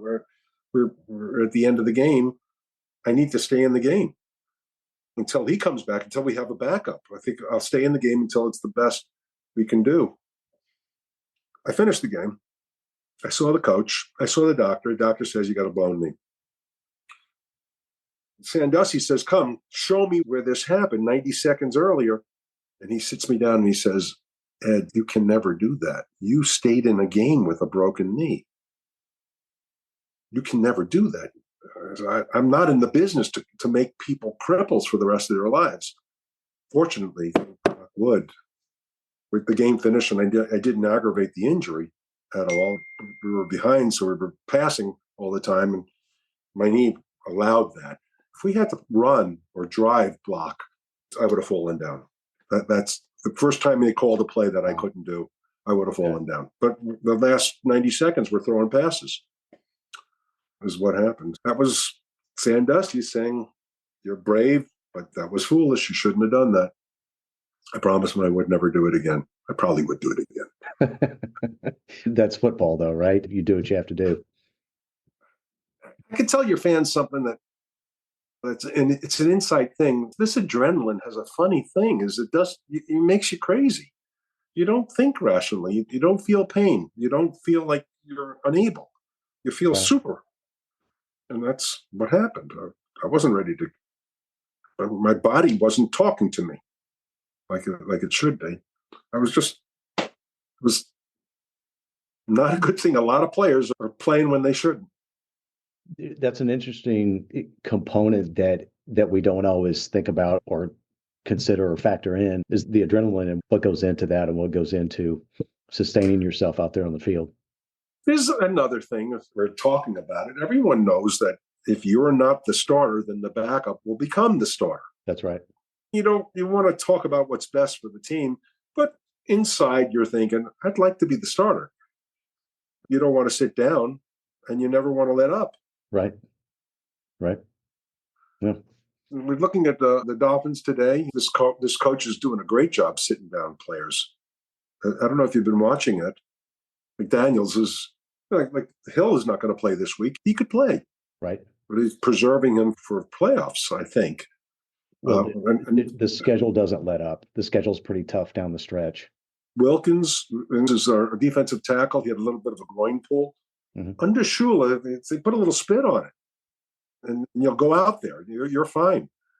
But under McDaniels, it's impressive. He knows that they have the work ethic, and if they're saying they're hurt, they really are hurt. And unfortunately, I don't want to use the word diluted, but the season's longer. There's 17 regular season games now as opposed to 14 when you first started. So that's You're right. That's a real big difference. It is. I could say something else. There's a little bit of a modifier on that. Is sure. When there's an injury, it's an explosive injury. Right. If you get through a game, I don't know that really significantly makes it probable you'll get injured on a second game or a third game. Right. It can. You can have a weakness. My injuries were. I had that final injury I had in the preseason 1985. That right knee. It was likely earned in the Super Bowl the year before, the winter before. I probably had a partial tear because the play I don't know, I think his name was Pelham or something. The defensive end fell flat on his face. The tackle just, our old tackle, Maxwell, just threw him down on the ground. So they were rushing the quarterback. Everybody's rushing the quarterback. And I'm looking to help somebody. And he just surged on a crawl. He surged into my leg, straight up. Yep. It was a tiny little bump, and it popped. Did you see Phillips' injury? He had an Achilles heel. I did see that. Yep. Those are pre-existing injuries. Those kinds of things. I don't know that there's anything you can do. You can't really rest those things. Sure. Those kinds of injuries. Hamstrings, definitely you can sit people out. They can get worsened. Sure. There are a number of other muscular things that you can let those things rest a little bit. Right. Yeah. I think there's some science to this. You played in Super Bowl VIII for the 1973 season, and then the team didn't make it back to the Super Bowl until 1982 against Washington and then 84 against San Francisco. Did you think you had a good chance to pick up another Super Bowl ring? And obviously you did. Did you feel like the team was absolutely poised to win that in those games against Washington? Did you feel like you matched up? And then how did you feel about the matchup against San Francisco? Again, I think I'm a little different than a lot of your guests that you interviewed. Sure. I really was thinking in terms of, I got to get my man on the next play. Okay. And have a string of 65 or 70 of those plays going. Beyond that, I would encourage my teammates, try to be a leader, and if there's ever a time to pull that belt strap, it's now. Right. And I'm a veteran. This is the time. No mistakes. 100% effort. Be snappy. Get your assignment done. Get your man. That was the kind of conversation I was having in those Super Bowls. We never had an attitude of this is a luck. No, you had to have a measure of luck for every game. We might have had advantages, but the better team doesn't always win, man for man. I think we showed that against God, I hope no one's angry at me. I think we should have beat Tennessee last week. It was just man for man talent. It was just the team was flat.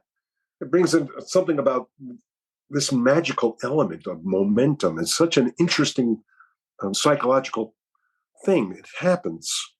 Something comes over a team and they either go flat and they're dead, or they become superstars and nothing can stop them. You see these kinds of waves coming out. Sometimes they're triggered by a fight or a coach or an incident of some kind. A lot of it has to do with, and this goes credit to Shula. Try to imagine if you went to a fast food, it's called a Burger King, and you paid your bill. You paid it. Okay. And all right, let me have my hamburger. When you paid for the result, we all paid for the result, and we didn't get the hamburger on those Super Bowls. Right. We worked hard to get those too, and it's extremely disappointing. You remember it, but most of the fans don't remember who took second place, who took the AFC champion, the conference champion in the Super Bowl. Yeah. That's the nature of it. Yeah, and especially in the Washington game in Super Bowl 17, Riggins and then Theismann. I have to give credit. Theismann made a great play on batting that interception down. He had presence of mind, didn't he? That was Kim Bokamper. And it just seems like in a game like that where it's really close, the other team he would have ran it in. Kim would have run that touchdown in easily. Yeah. He just had the presence of mind to turn around and bat it down, and it was amazing. That's football. So it was a thing that came out of that is, I told you, Shula had the attitude. Offensive linemen needed to be fast and lean. Mm-hmm. Big, fast, lean. You couldn't get them any bigger than 275. The Hogs, they were coming in, they average about 315. Yeah. Shula came out of that game and let us know, we're going to let you carry more weight. The game actually evolved on that game. We used to have a much more feature trapping or sweeping. Sure. Offensive linemen in motion. We still do it. The Dolphins still do it, but not as frequently. Sure. It became different kind of game, more of a passing game and more play action, less pulling. Let me get into the Don Shula, the legal aspect of things. So on your Facebook page, there's a great quote that Don Shula made about you.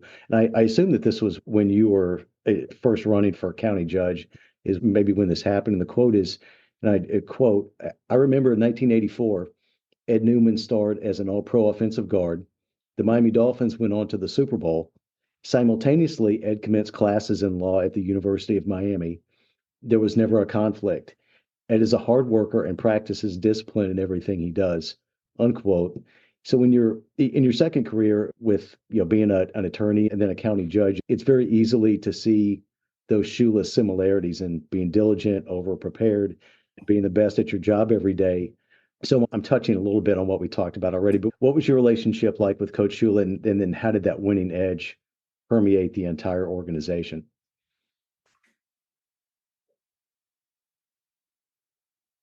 I have a lot of things to talk about, Coach. First of all, as two men can, I loved him as a coach.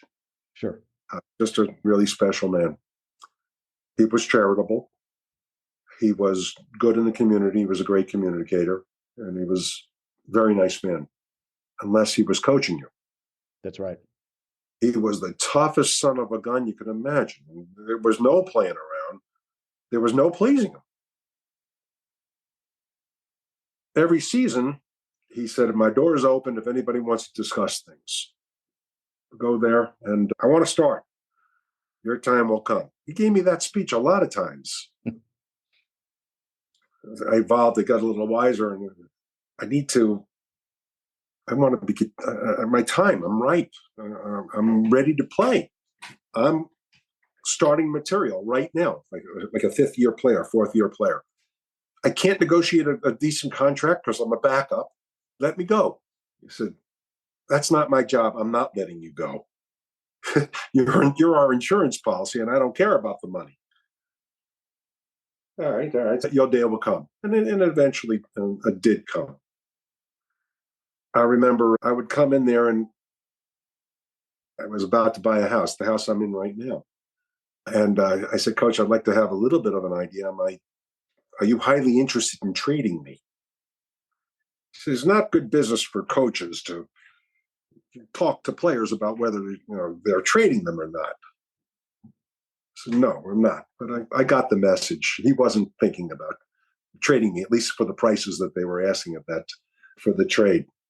Shifting over now a little bit, I'm out of football, and I'm running for judge, and I wanted to make flyers that you can hand out to the voting public. And that quote was the subject. And I went to him, I visited him at his office, and asked him if he would give me a favorable quote. And he said, I am the most sought after personality in Miami for every politician. If I do that, it's going to be no end. I won't be able to say no to anybody. And there were a lot of people that are very powerful that want my quote. I said, I don't need you to speculate or give opinion. I'd like you to give me a factual statement. And I said, just what you quoted. I said, could you say this, Coach? He said, I could say that. I said, okay, will you approve it if I put that on my flyer? Yes. He says, that was it. That's how that came down. He said, I can do that because anyone who would ask me, I can say to them, I know this kid. I know this is what he does. He has high goals. He has ability to compartmentalize, and he gets it done. Right. And he means the world to me. He's one of my most important people in my life. And he was a great man. I saw in my research that you didn't just want to be known as a football player or an all-pro guard, and then, oh, hey, Grandpa was an all-pro guard for the Dolphins in 1984, and then he played golf for 50 years or something. And you really made it a point to be intentional and become successful in another area in life outside of football. Had you always wanted to go to law school and pursue that avenue? Or was there maybe another field? When did you start thinking about law school? It's an interesting question. My father is a manufacturer of car radiators when he was living. Okay. And he wanted me to be that job. When I went into to pro football, and he was ready to retire himself and was waiting for me, and I thought I could do a little better. Okay. It became important for Plan B. Let me give you a little anecdote. Many years later, just not that many years ago, I bumped into Bob Grease about 3 years ago. And he said, Ed, of all the players, you really chose one of the best careers after football. It's something that gives you respect and notoriety and a good salary and a lot of very good things that you have that many other ball players didn't have. Shula, and he's right about that. I'd still be working as a judge if it weren't for retirement age, mandatory at 70. I'm 72. So I reinvented myself. Got to keep in mind, I was pretty much going to school through my whole pro career. Right. I was not towards a degree. I just liked learning. I liked reading. Right. I just different. I was a different kind of person. I did that. And then you a lot. Had, I went to Coach Shula in my last year. Maybe it was the year of 1984. And I said, I've applied to law school and I've been accepted. School starts in September 6th, something along that line. I didn't want to deceive you, Coach. I don't want you to hear about it that I'm in law school. And he was very sagely, without missing a beat, said, you're our all-pro. We need you to be at top level. With this information, I'm going to say, yes, you can do it. But if you give a hint of lapse, anything's not rested enough, you're not performing as well, I said, I can deal with that. I'll quit football. If I'll quit law school if that happens. My first loyalties are to the Dolphins. And so we shook hands on that, and that wasn't a problem. We went to a Super Bowl, and I had my all-pro year. I had my number one in right guard in the year, and I was very pleased. I was very excited. I can say that the law school curriculum was great to help me get past football. I was too busy to lament about it or to feel sorry for myself. I was working. I joined the law review. There's sports, and I published an article. I started doing litigation competitions. I was really working hard to become a competent lawyer and then a judge. I was a lawyer for 9 years or so. Then I became a judge. And I missed that as well. People ask me, which was better? Was it better to be a lawyer judge or was it better to be a football player? And the answer is, when you're 25 years old, it's better to be a football player. When you're 45 years old, it's better to be a judge. So, let me ask you this. So, what were some things that didn't change you as a person, but maybe some principles of Coach Shula's that you took with you, that you incorporated into your own routine? The other things we talked about, but being on Shula time and being over prepared and diligent with what you did. Were there a couple of things that maybe that you didn't you knew them already, but they were emphasized to you that you really made it a point to do in your own life outside of the Dolphins? I think that it's not a monopoly, football or sports for that matter. It's not a monopoly on character development, but it is a way to develop character. Right. A lot of good things come from sports. As I say, it's not exclusive, but athletes have goals. Goal formation is an important thing. You don't have to reach to the star. To be an all-pro NFL, that's a high goal. That's a lofty goal, and that's the start. Get into law school. My dad, I was talking earlier, and it comes back to me. He never wanted me to be a lawyer, and he wanted me to go into his business. But I was able to overcome. I was able to jump into a new arena, the first lawyer in my family. After you have your goals, you have to have a plan, which involves discipline and scheduling and continuing refinement of it's a highly competitive field, football or law.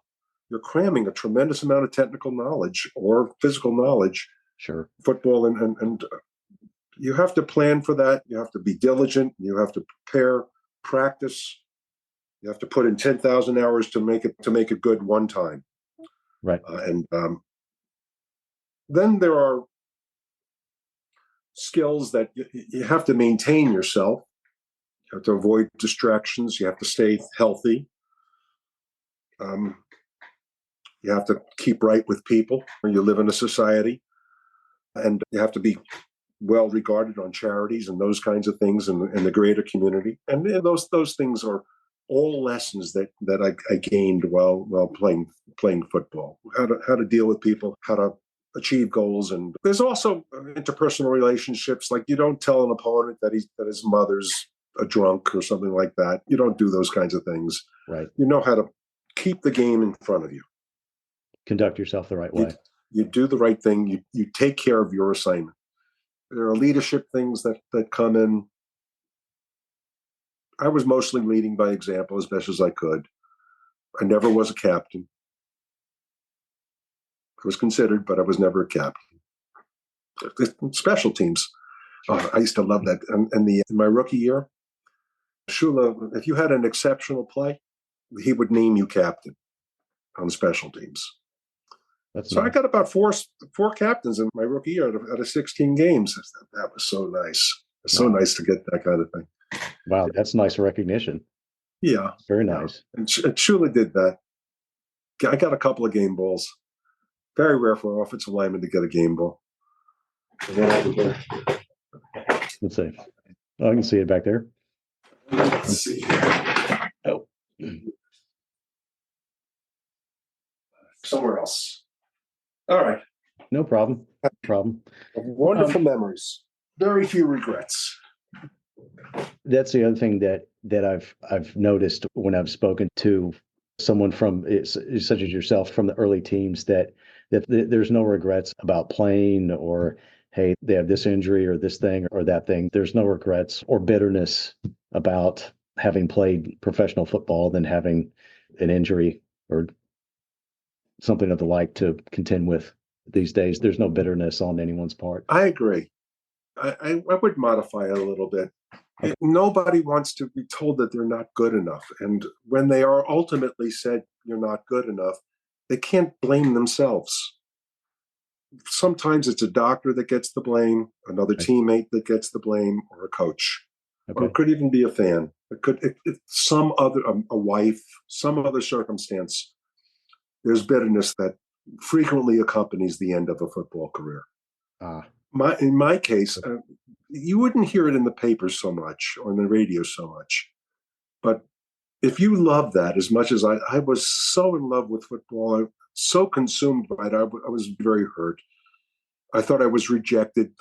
In my case, the director of player personnel said to me, and I said, "You have to give me this contract or I'm not going to work out anymore." And he said, "You'll always be one of the family." It hit me like, wow. If he stabbed me in the heart, he stabbed me. And I'll never forget it. So there is some bitterness, but where was I? I was taking law school exams. Who had time to talk about whether I could play football another year or not? It was on to plan B. That's right.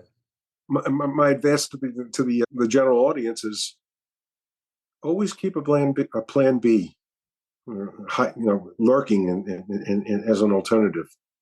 Always keep your feelers going. Sure. And I have to say, I've been very lucky. I had a lot of talent. I was able to work hard and diligent and bring it out. And I was able to stay healthy enough, barely, to show as a judge and as a football player. You did that. You were just such a terrific story. You did both of those so well. How do you feel you were able to most have an impact in the courtroom, on the bench, with the people that appeared before you? What type of impact do you feel like you had in those lives and those people? There are key people that should be mentioned. Diana Falcone is my former secretary, now that I'm retired. She stayed with me for 28 years. She was with me for 8 years as a lawyer. And she's still working for my successor judge, a good friend, and I had an impact on her life, her family. Tony Nathan Yes. came in as a bailiff, former running back, retires as a player and then as a coach, like 11 years as a coach. Yeah. His contacts were a little bit dried up and he wanted to coach. And I called him and said, I need a bailiff. It's a great job for you, and I think you're going to love it. Do me a favor and try it. And I'll understand. If you don't love it, you walk. And he stayed with me for 12 years, 13 years. That was pretty wonderful. Sure. Other people that have been affected, the lawyers came in, and the attitudes that they had is, it was like the animals were running the zoo. I brought Shula's control, leadership, organization, I should say. Sure. I instituted a lot of things to. I am not interested in beating up on anybody, but I am interested in closing the files that are assigned to me. The nature of the game is if you don't clear out the docket, right, you're going to be unhappy and you're going to be working, and all your staff is going to be working until 7, 8 o'clock every day. And a lot of judges do that. But when you're strong and you don't suffer nonsense, you don't suffer fools. That's right. Things happen. You gain their respect. I knew the stuff. I knew what was going on. And there's a tremendous game. Most of my career was in the criminal division, misdemeanor court for the audience. Okay. And there's a lot of delay tactics, dragging your feet. No defendant wants to go to trial when the prosecutor's ready. And frequently the prosecutors are not ready. So cases go away because of plea bargaining or requests for continuances. If I brought my football as this is the task, to close out the cases fairly. And that may require a trial. If you want to avoid a trial, then it's either avoid a trial because that's your best choice. You shouldn't use the process. What did I bring there? I was no nonsense. Right. Tony, go get the panel. Go get the jury panel. We're ready to go. And then in the hallway, they would settle if they wanted to. If they had a case, then they would do their case. And what happens is a very high percentage of cases that I brought to trial were found not guilty because they were right to make the decision. A lot of the people that at that stage, defense attorneys, they want to win without the right decision.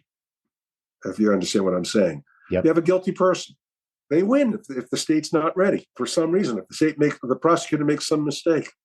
So what my impact was: be on time, be prepared. I have my goals. I want to clear out the docket as much as I can and get the results correctly. Right. Not get appealed. I work to do those things. And a lot of that, I tell the lawyers, don't lead me into error. Be straight with me. I got the respect. I had a very good run. 28 years with most of that at the Richard Gersten is a criminal justice building where our main juries are. And amazing cases. There was really a mind-expanding experience for me. I love the opportunity to branch out into a mechanism of the world. Part of the clockwork is the court, and to have the privilege of being involved in that. I also got along I was like a people's champion, big on charities, and with the NFL experience, I could talk to jurors very easily, and I could talk to lawyers very easily. I was never tempted into corruption, never. Not even, I think that there are temptations out there, and I didn't have to worry about that. Sure. I didn't entertain favorites. I recused myself if there was a favorite on it. I stayed out of trouble. I kept clean, and that's another thing. Sometimes the profession, you take a shower before you get into those robes. You got to be clean. Yep. And that was also an important thing for Ed Newman's life. Here I am, a ball player, got out of that clean, relative I got some injuries that scarred me up a little bit, but a lot of great lessons, goal formation, planning, preparations, diligence, Integrity. determination, and all the other good things that come from sports. A lot of that translates into many other careers, including judging and lawyering. I am planning on, they have a status called senior judge. Okay. All judges in Dade County are elected unless appointed as a senior judge. You get a 1-year possible window of appointment without an election. You have to sit out 1 year, and I'm 1 year out as of January 1st. I have an application right on the desk. I'm going to try to do some more judging. It's a substitute teacher type of profile. Nice. When you have the regular judges, it does a number of things. Lets me call myself judge, maintains some respect, gives me some valuable things to do with my time. Sure. It's not only golf, although I do enjoy my golf. I wish I were a better player, frankly. Maybe that's why I want to go back to judging. I can do something good there. I can get a good shot over there, but not so much up the third hole. Sure. Were there any, what's the best way for me to ask this without naming names to protect the innocent and all those good things? Was there a case or two that where there were reasons that someone had appeared before you, and then you gave them their instructions from the court when Tony would tell them, hey, let this be the last time that we see you in here? Did you have a lot of success stories like that? Or Yeah, I to, did. I work with people. Sure. A big part of my docket was driving related incidents that are criminal, driving with no license or reckless or DUI type of cases. Driving license suspended cases and no valid driver's license cases. I had a program. It was innovative. I don't think anybody else did it. All the other judges did this. They said, we'll give you a dismissal if you get your license by the next hearing. Right now, a lot of these people have $1,000 of tickets, and it's backbreaking for them. My innovation was I could do that, but I'm going to give you a half a year now. I'll let you have 6 months to get your license, but you have to say no contest. I don't know if you want to do that. If you want to have a trial, you can have a trial. If you say no contest, in 6 months, I'll dismiss the case if you have a license. If you don't have a license, I'll sentence you. I'll give you a minimum sentence, withhold, and the minimum costs. But we won't have to try the case, and you won't have to come back here if you have your license. And I could look it up. You didn't even have to come back. Sure. About 60% of them, 70% of them got licenses where they wouldn't have. That made a big difference. Good. I had a situation with a professional disruptor, and he would pretend that he was mentally ill. Okay. Are you here today for a DWLS, driving license suspended? What is here? And he would say, how did I get here? Those kinds of things. Come to find that he's running on the internet how to beat the courts for DWLS cases. Right. Act crazy. He's talking rationally. He's making money on this YouTube video. But I had seen it. He had 4 or 5 different postings. And he's recording judges and all that stuff. He ended up in a contempt situation, the only person I ever held in contempt. He had exhausted every excuse he could have to avoid the trial. And I said, it's either you take a sentence or you go to trial. Now, there's nothing else. And he left the courtroom. So I had Tony get him and pull him back. And I started a contempt proceeding. And I sentenced him to 30 days of jail. And I told him, call your lawyer if you ever want to come back and go to trial, and we'll bring you back. He refused. He was stubborn. He kept on going. At the 30th day, they were set to release him. They do a standard protocol. They did a warrant search. There's a fancy name for it. They searched all through the states, all 50 states, and they found that he had a warrant in Texas for driving license suspended, and he had about 19 tickets there. So they kept him in there. They kept him in prison till there was a formalism. The expense for traveling to transport this guy to Texas would be borne by Texas. Okay. They said, no, we don't want him. You can let him go. They let him go, and he's coming back to my court. I'm hearing all of this stuff and all that stuff. And he says to me, help me to get my license in order. And I did. And he's driving on a license with a license now. Got him on a payment plan. And I was always fair like that. I said, these fines it's a tax on poor people, for lack of a better description. Sure. The deterrent theory doesn't really work on folks. If you're late for work and you run through a speed zone, it's unfortunate. But a person making $100,000 or way more than that isn't as bothered by a $200 ticket as a person that's making $200 a week. Right. They just throw that ticket away. The poorer people. So I would find ways to help them out, and I made an impact.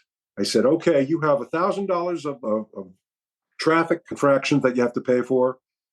I understand that you're working and you need your money, so I'll give you some community service hours. What's your wage? The state pays them $10 an hour, which is ridiculous for community service.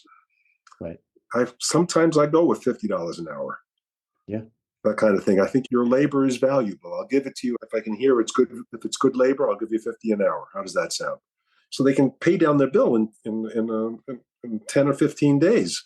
And I send orders to you know what I'm saying, to 20 days. And that worked pretty well.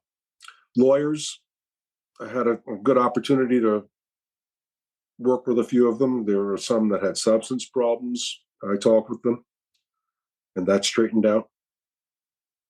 Others that were chronically late.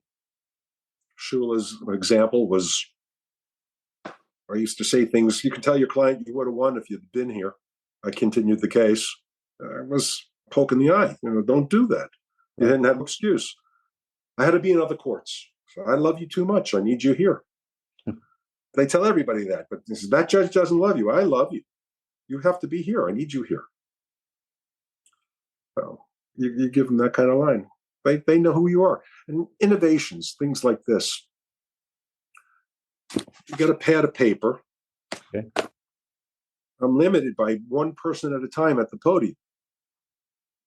There are 19 people, and they all have to get to other courtrooms, lawyers. I said, write your name. Say whether you're ready or not. You can't leave if under certain circumstances we need to close the case. So I pressured them to get it closed. But if you had to get to while I'm downtime, I don't want you stuck here, trapped here. Go to your other court. You have to promise if I call you, you'll come back. They love that. They loved me for that. That's pretty fair. You don't have to sit here. Just tell me you're here. You're ready for trial, and you'll come back when I'm ready for you. Sure. That's all I need. Yeah. He said, one thing, if the other judge says I have to go to trial, then I have to go to the other judge's trial. So that's fine. I'm fast. I'll be letting you know by 11 o'clock. We'll start our voir dire at 11. You call them back. They come in. Almost always they settle. There you go. Can't be any more fair than that. The public may not be, at least in my court, we would have maybe 2 trials a month. That would be it. We had about 3,000 or 4,000 cases to go through, varying degrees of complexity or seriousness. Sure. So you get things done. That's, I think, a legacy is Ed Newman. Yeah, he was able to get things done. He used his energy correctly. He used his process correctly. Sure. I think that everybody thinks they're great. I like you. Do you like you? Yes, absolutely. I like you too. That's how you do it. That's how you do it. So let me jump back. I keep jumping back to 1973 here. So the team has lost, I believe, around now a third of its members and all of the coaching staff. Yeah, the 72 team. Yeah, 72 as well. I know those reunions are a lot of fun for you guys to still get together and reminisce and everything. How much You're saying my team has lost a third of its rank and file?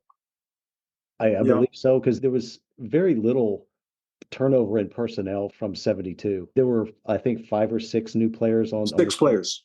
I was one of six. So Yeah, there's been a rather recent spate of early death for teammates. It's sure. heartbreaking. Astounding to me that some of my teammates just take it as a matter of fact. For me, it's devastating. Yeah. My best friend Eric Laxell passed away many years ago. Gary Apremian, Hmm. Jake Scott, Yeah. Jim Manish. You just keep go down the list. These people are larger than life. It's very sad that they're gone. Don Shula, all the there's no surviving coach. Right. It's the mortality. There's a concern.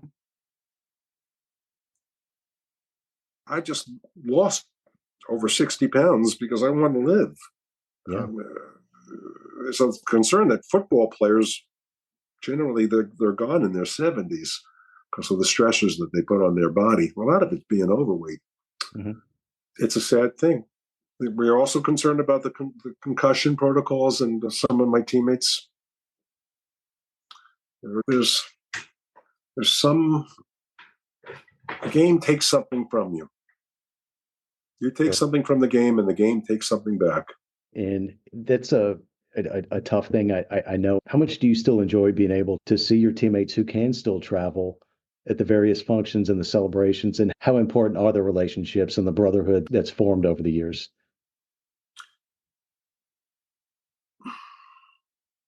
I have to digress to Mr. Ross, the team owner. Robbie and Heisinger are also in the category. They were very generous to the alumni, and they Sure. donate a skybox. We have about 30 seats. We have about 50 seats, I think. And it's limited, so I can't get to every game, but it's one player and one guest. So 50% of the people in the suite are my teammates.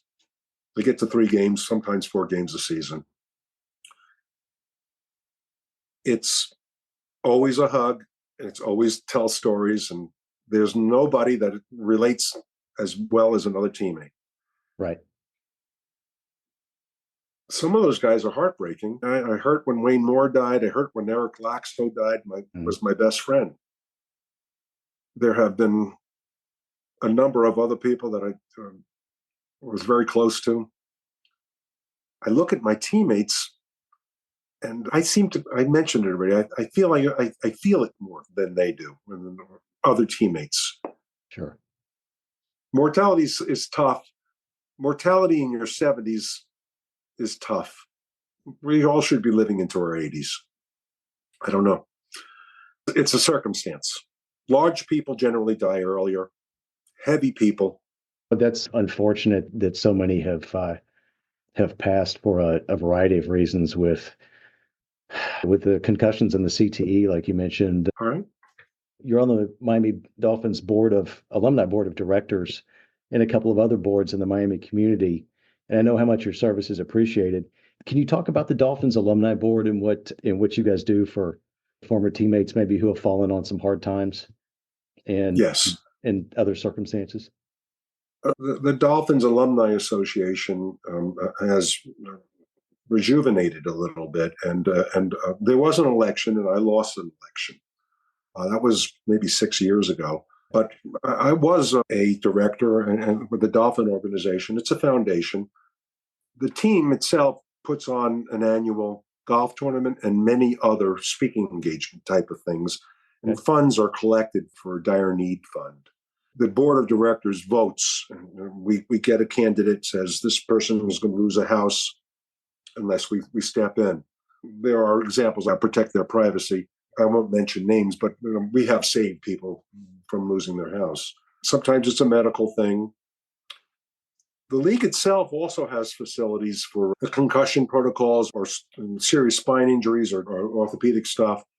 If you're too poor, they'll take care of it. And part of our function was to get them connected to doctors. We're also an outreach. There's depression and mental illness that sometimes happens. It happens to everybody, but particularly in the NFL, our players, we have reach out. We make sure that they come to our events, and we that they're welcome and made part of the organization, which is very good. We now recently have this Dolphin Cancer Challenge, and maybe 30 or 40 of the alumni come out, and they help the fans to raise millions, tens of millions of dollars. It's one of the most successful.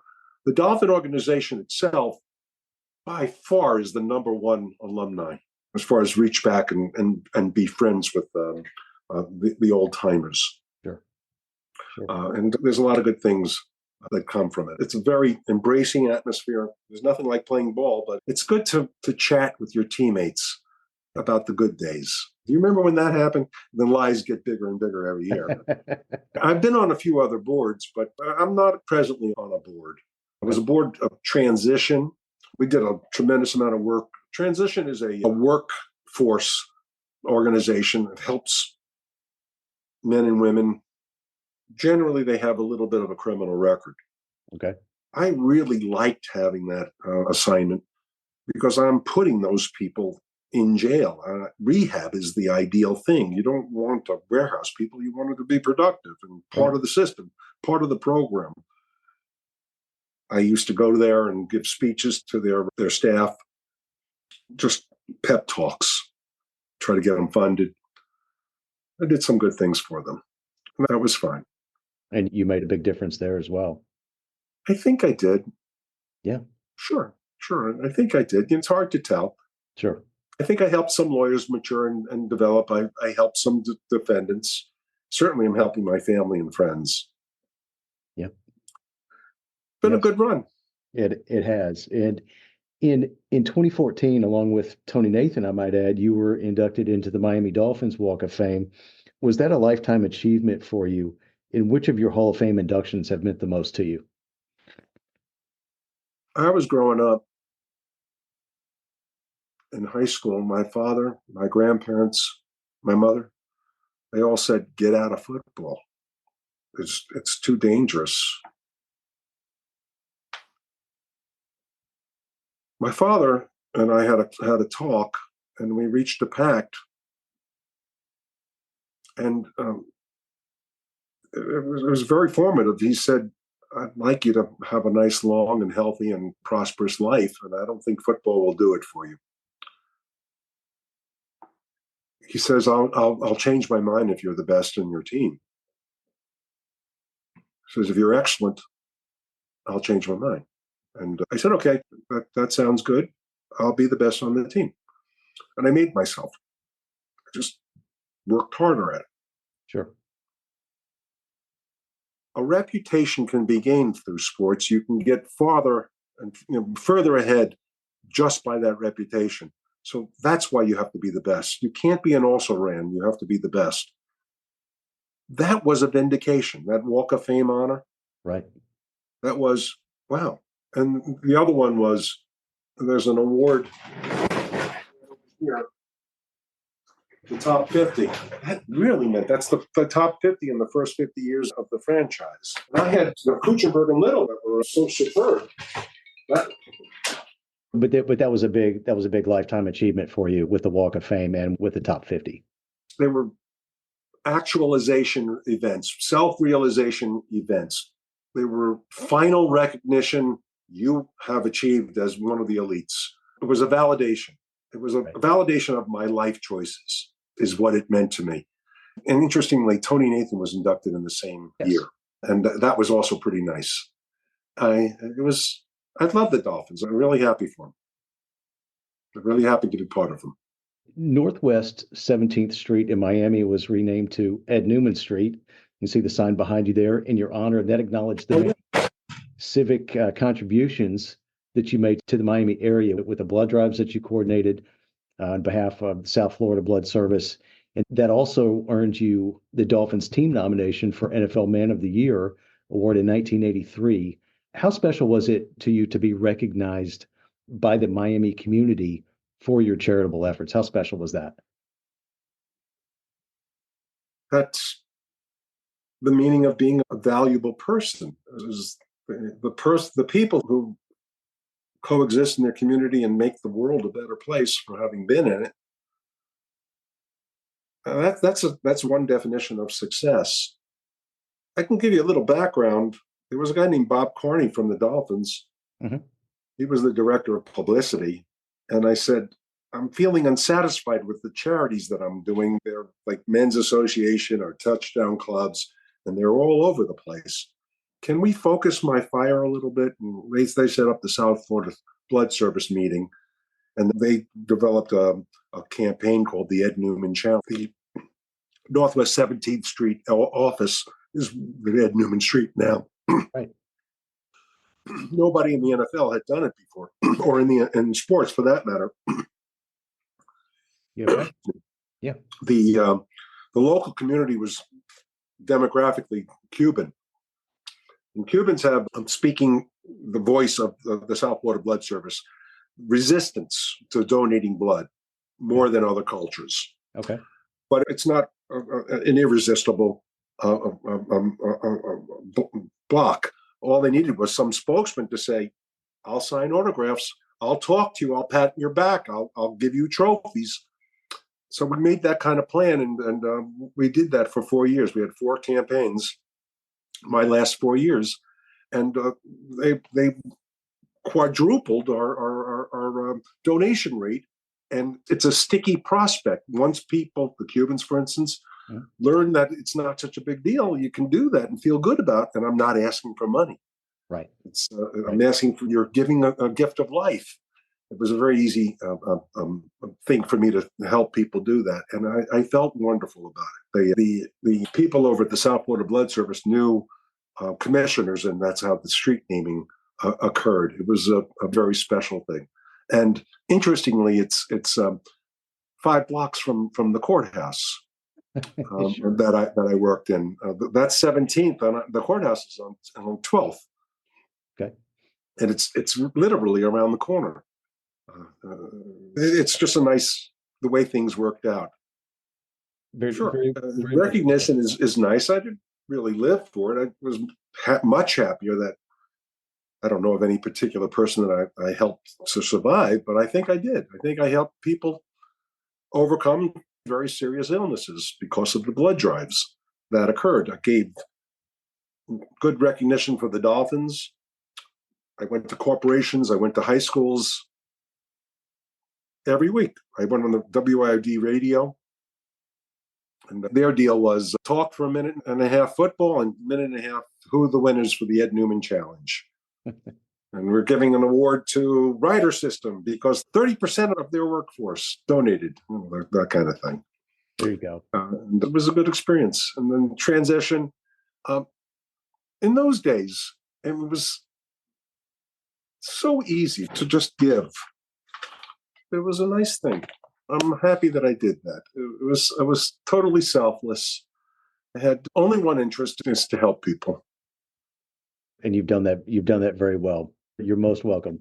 And you've been very generous with your time. Let me just ask you a couple more things, and we'll move on to other commitments today.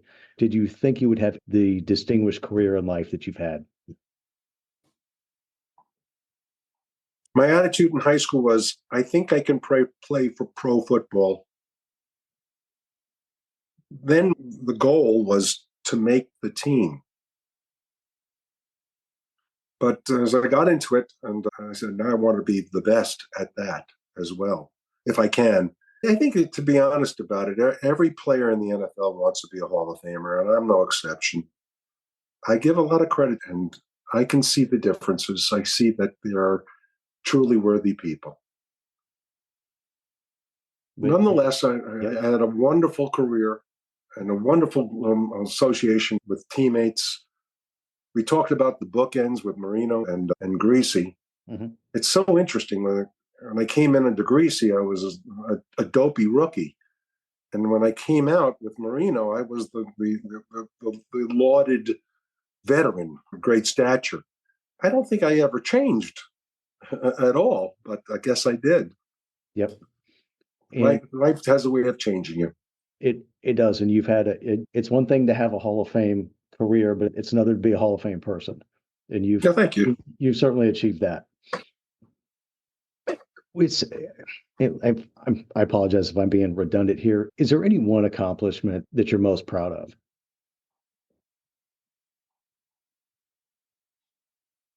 Yes, I think making a transition during a Super Bowl as a freshman, 1L law student, but going to school at night. Much of this is touched on in the book that you referenced at the top of it. This is really the crisis that occurs. I'm involved in the Super Bowl. I'm involved in law school at night. I wake up in the morning, rush out of the house at 7 in the morning. I'm out of the house, and there's a 9:30 practice at the Dolphin facility. It gave me about an hour in the library. I would open the library every day before practice. I'd go through my practices, and that would include lunch and afternoon practice and film watching and all the coaching. Damn, I got to get to class. First class was at 6:30. I'm married with 2 kids. Kathy, I don't have time to come home. Let's meet at this restaurant over by the University of Miami. She'd start out, I'm angry at you because you didn't do that job, or these clothes are off, or something's. Kathy, we don't have time for arguments. This is time for love and encouragement. So 20 minutes, I'd eat, off to class. The professors would be there. They'd be doing their test. They'd see if you're just a joke or if you're real. They would pick on me a little bit. I stood up for myself. Classes ended at 10:15, 6:30 to 10:15. Library closed at midnight. I closed the library every night. And this was okay for about a month and into September, but the really heroic part of it was happening in October, November, and December. Well, I was into practice the next day. I would drive home, fall asleep. The librarian would say, "We're closed." It would shock me. Would come home. I'm reading on the flight to the Super Bowl. I'm reading my case book, my case authorities. I'm writing appellate briefs as law students would do, And on the plane. and didn't you have coaches telling you that you needed to be more worried about your playbook than your law book? Am I saying They that right? said it precisely was if we see that you're letting down, if you're letting yourself and the team down, we're going to ask you to leave football, leave the law school, or take a leave of absence, take some time off. And I said I would do that. I said I have to be playing at a lesser level of play.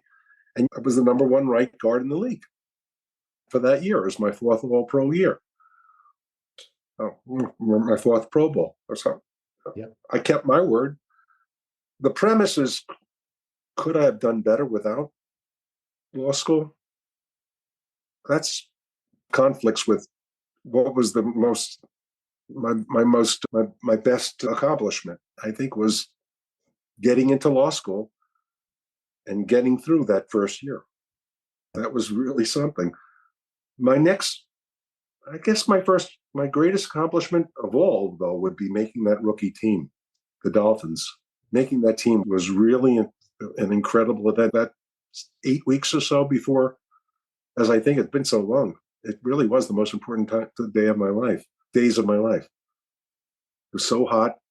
They were so demanding, and they were hazing me. Manny Fernandez was hazing the crap out of me. We became very good friends after that. We have some good adventures, Manny and I, every day. He'd be spitting on my hands. But I did the right things, and I had a good coach, Shula and Monty Clark. And I had the right attitude, and I corrected my mistakes. I figured it out. That's how it happened. Fellas, listen now. The greatest day of your life. Fellas, listen to me. Say it was you met your wife. That was the greatest day of my life. Right. Okay. Second was making the Dolphins. The third was getting into law school, succeeding there. Fourth was being elected as a judge. Right. Fifth, I think the South Florida Blood Service would have been a great achievement. They really did a good job there. Yep. There was Dr. Tomasello and Pam Gadinsky's shout out now. Sure. She was the publicity person. Yeah. And they did a good program. They did film, and there were a few other groups that came along. Sure. Job well done. Final question here. Is there anything about playing football that you still miss to this day? The huddle, your teammates, or game day, anything like that? There's a collection of things. Hmm. Just as a background thing, it's wonderful being a physical specimen. I like that feeling where you just glow all the time. It's strong. You can sprint. You can hit that. I miss a lot. There's a locker room environment, a community, nothing like that. You've got very pure athletes. They're all about competition. They're all about achievement and results. They're all about all these things we talked about, the goal setting and the preparation and the determination. I had some relationships with teammates that you can never duplicate in any other field. It's when blood and guts are involved, and it's like you went to war. You use the word band of brothers. It's so true. Yep. It's war. It is war out there. And to have reliable people and to be competent, the glory of it, the fans, the television, the commercials, the people that are throwing money at you, the fame, the popularity, the relevance. So happy about all that too. Yeah. And here we are 50 years later, still talking about the Dolphins. The judge thing, I figured out a way for people to get off their seats again. Yeah. All rise. And that, the Dolphins are coming in. No, it's Judge Newman. So it was a nice thing as well every day. I used to stand outside the door, all rise. I had that feeling, that flutter, that hair on the back of your neck goes up, and this is great. This is really nice. Let's do my best. Do your best, Ed. And that was the same feeling that you had when you were running onto the field between the cheerleaders out to the sidelines. That's so right. There's nothing better. Nothing better when you have a chance. It's the great contest. You're prepared as you can possibly be. Go. And then if you can get through without regrets, that's a bit of a problem. Nobody's perfect, except our 17-0 guys. Little story. I asked Dick Anderson, do you think that 17-0 guys would do well today in 2023? Do you think they would be perfect? Would they be undefeated? He said, they would be perfect, is what he said. They would be, they'd find a way. Yeah, I guess no one can argue with them. The average weight of a player is about 70 pounds less now. It was in the 60s and 70s, 73, 72. What a terrific story. Once more, in the early part of 2024, Ed's new book, Warrior Judge, One Man's Journey from Gridiron to Gavel, will be available for purchase on warriorjudge.com. So again, please buy yourself and buy your friend a copy of this gentleman's terrific story. I personally can't wait to get my own copy. Oh, thank you. And read this and see how you bring some of your teammates in these stories to life. Well, can I espouse on it? I got to give credit to my Holly. Yes, please. Holly refined the writing, and she worked so hard at it, and I give her a lot of credit. I'd also like to tell prospective readers to keep a lookout for Warrior Judge. Yeah. It is a book that gives lessons to young people. Many of the things we've talked about, development of these skills and getting over adversity and dedicating yourself, compartmentalizing what's happening.